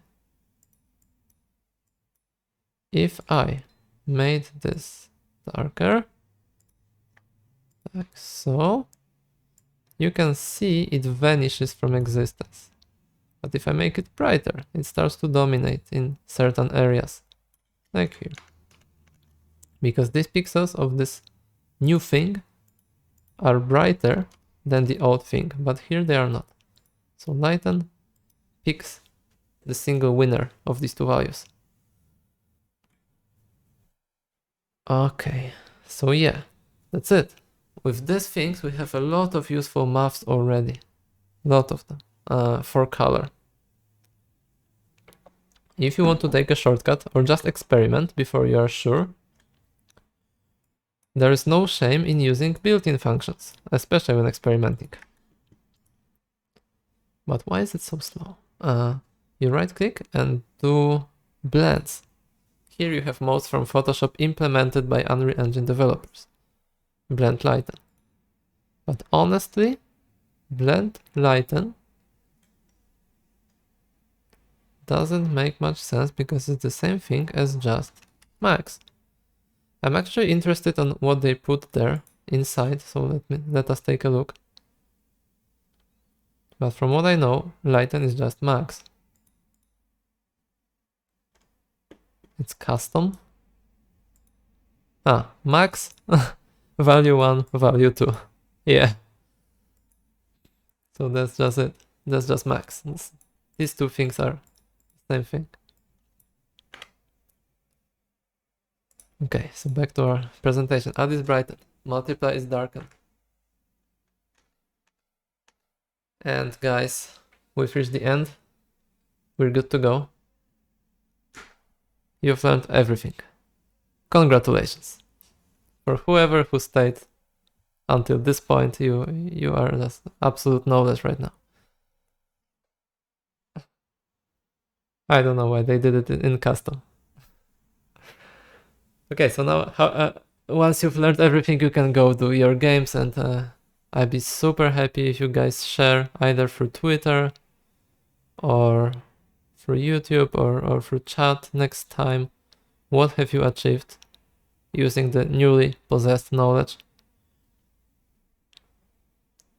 Thank you, Bartshoot. Thanks, Other.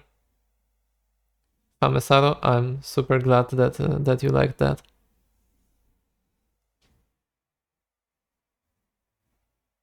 Okay, but Lurker, thanks for checking.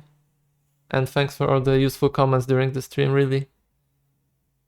Sure, Tyrus? Glad for having you.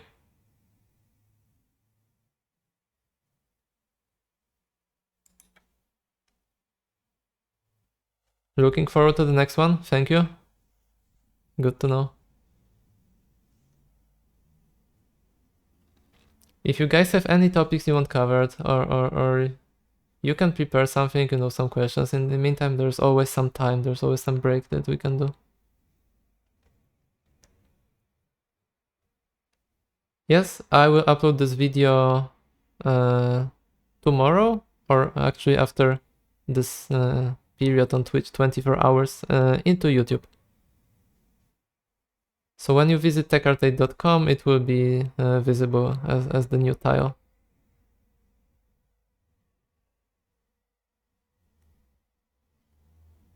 You share it with your team. Thanks. Are you working in a studio or indie game? Oh, they've already seen the videos. That's good to hear. That's good to hear.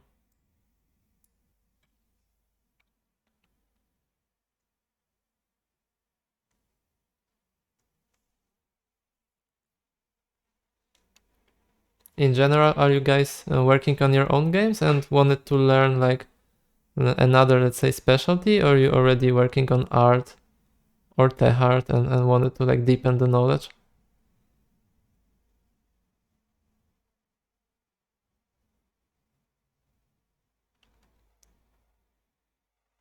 Because I have this, I have to balance somehow, like working in Ubisoft. Awesome. Cheers, guys. Glad to have you here.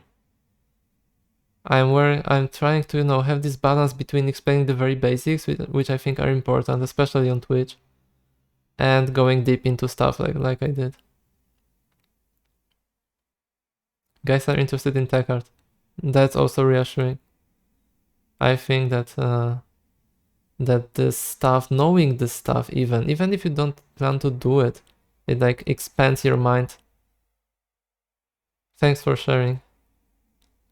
And Tyrus working in a small company doing business applications in UE. That's interesting. And that's a widening, more popular field recently, right? That Unreal and basically real-time rendering is used for much more than just games. I've myself worked at some point on VR projects with other who has been commented here in chat, so yeah, there's definitely space for that. Like real life VR projects. And this is also when I learned shader. One of Famisaro's friends is working on UE4 for surgery. Whoa. Like real-time visualization of medical stuff. That's wow.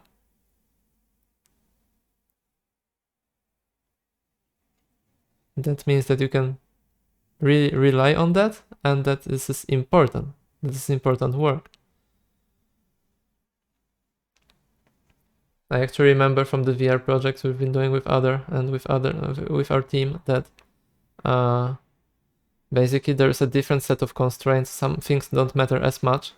You don't do VFX, for example, but others matter a lot, really. Like some fakery when it comes to tree movement in shaders, and it can't go. It's not the way to go. And this is also when I learned shaders, because we are just a team of 5 or so, and we just couldn't have done everything by hand. It would be impossible. We needed some procedural, at least texturing, placement, and yeah. Good times, good times. But we kept it with ourselves. We keep going forward with this knowledge.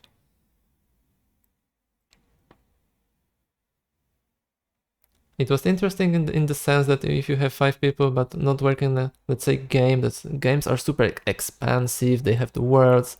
No, if you're just working on a small hospital room or something and this has to look good, then you really can tinker with the shaders. Experiment.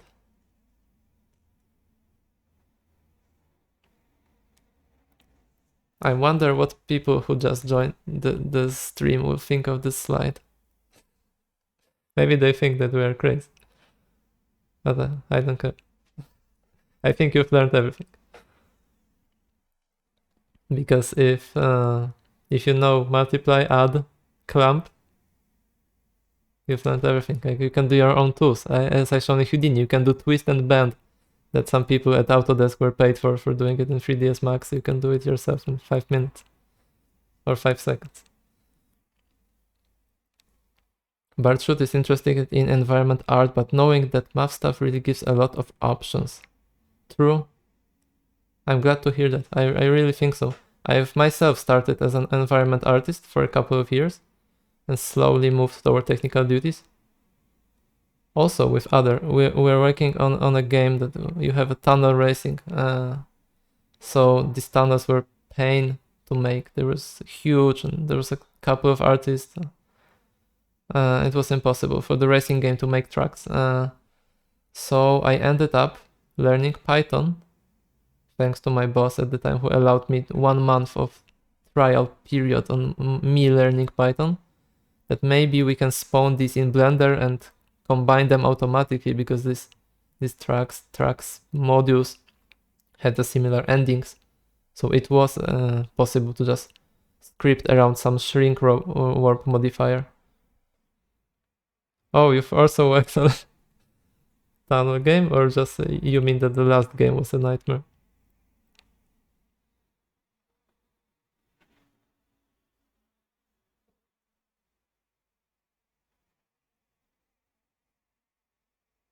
And things? Oh, huh. Yeah, things in production can go pretty intense. I mean, yeah, we can't. Exactly. We can't discuss specific on the stream, of course, because this is public, but yeah, things can go hard.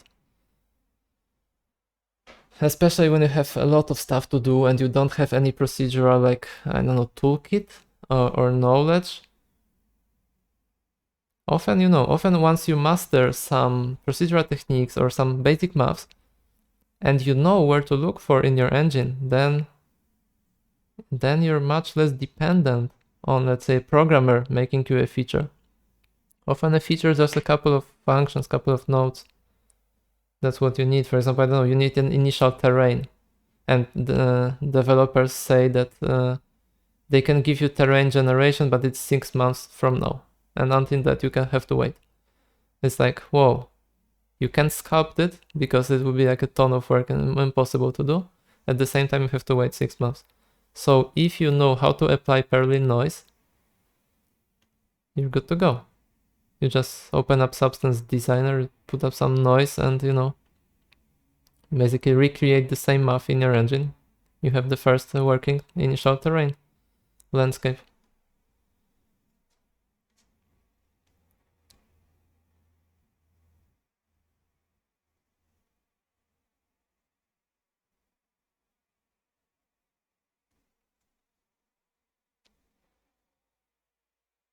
Okay, guys, it was great having you here. I will think of the next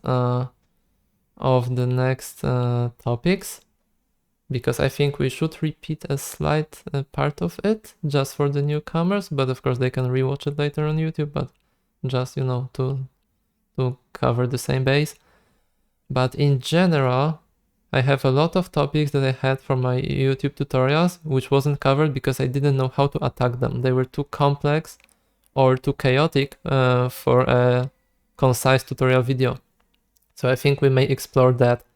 Basically, we may explore math in practice, sure, but this time on examples when we really experiment trying to do something. Trying to combine, procedural noises, actual input from the player, as a very slight, let's say, teaser. Let me show you this project. I will play it in editor. So what do I have here? What do I have here? But I have to open it in another viewport. Standard, okay. Let's see if it loads or not. I will close Houdini.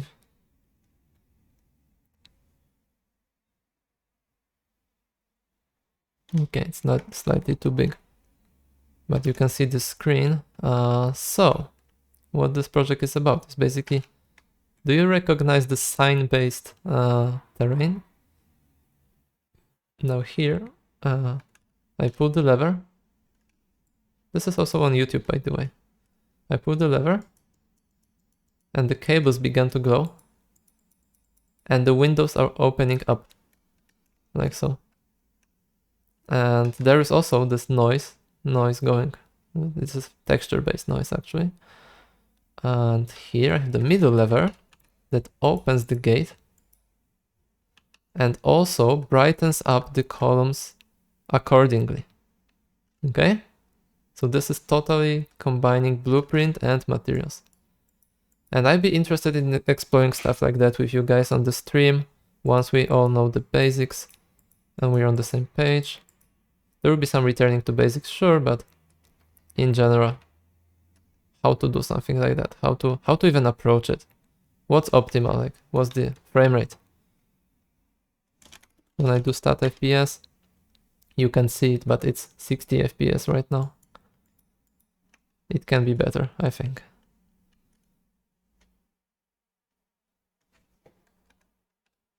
Okay, cool. So see you. Until the next time.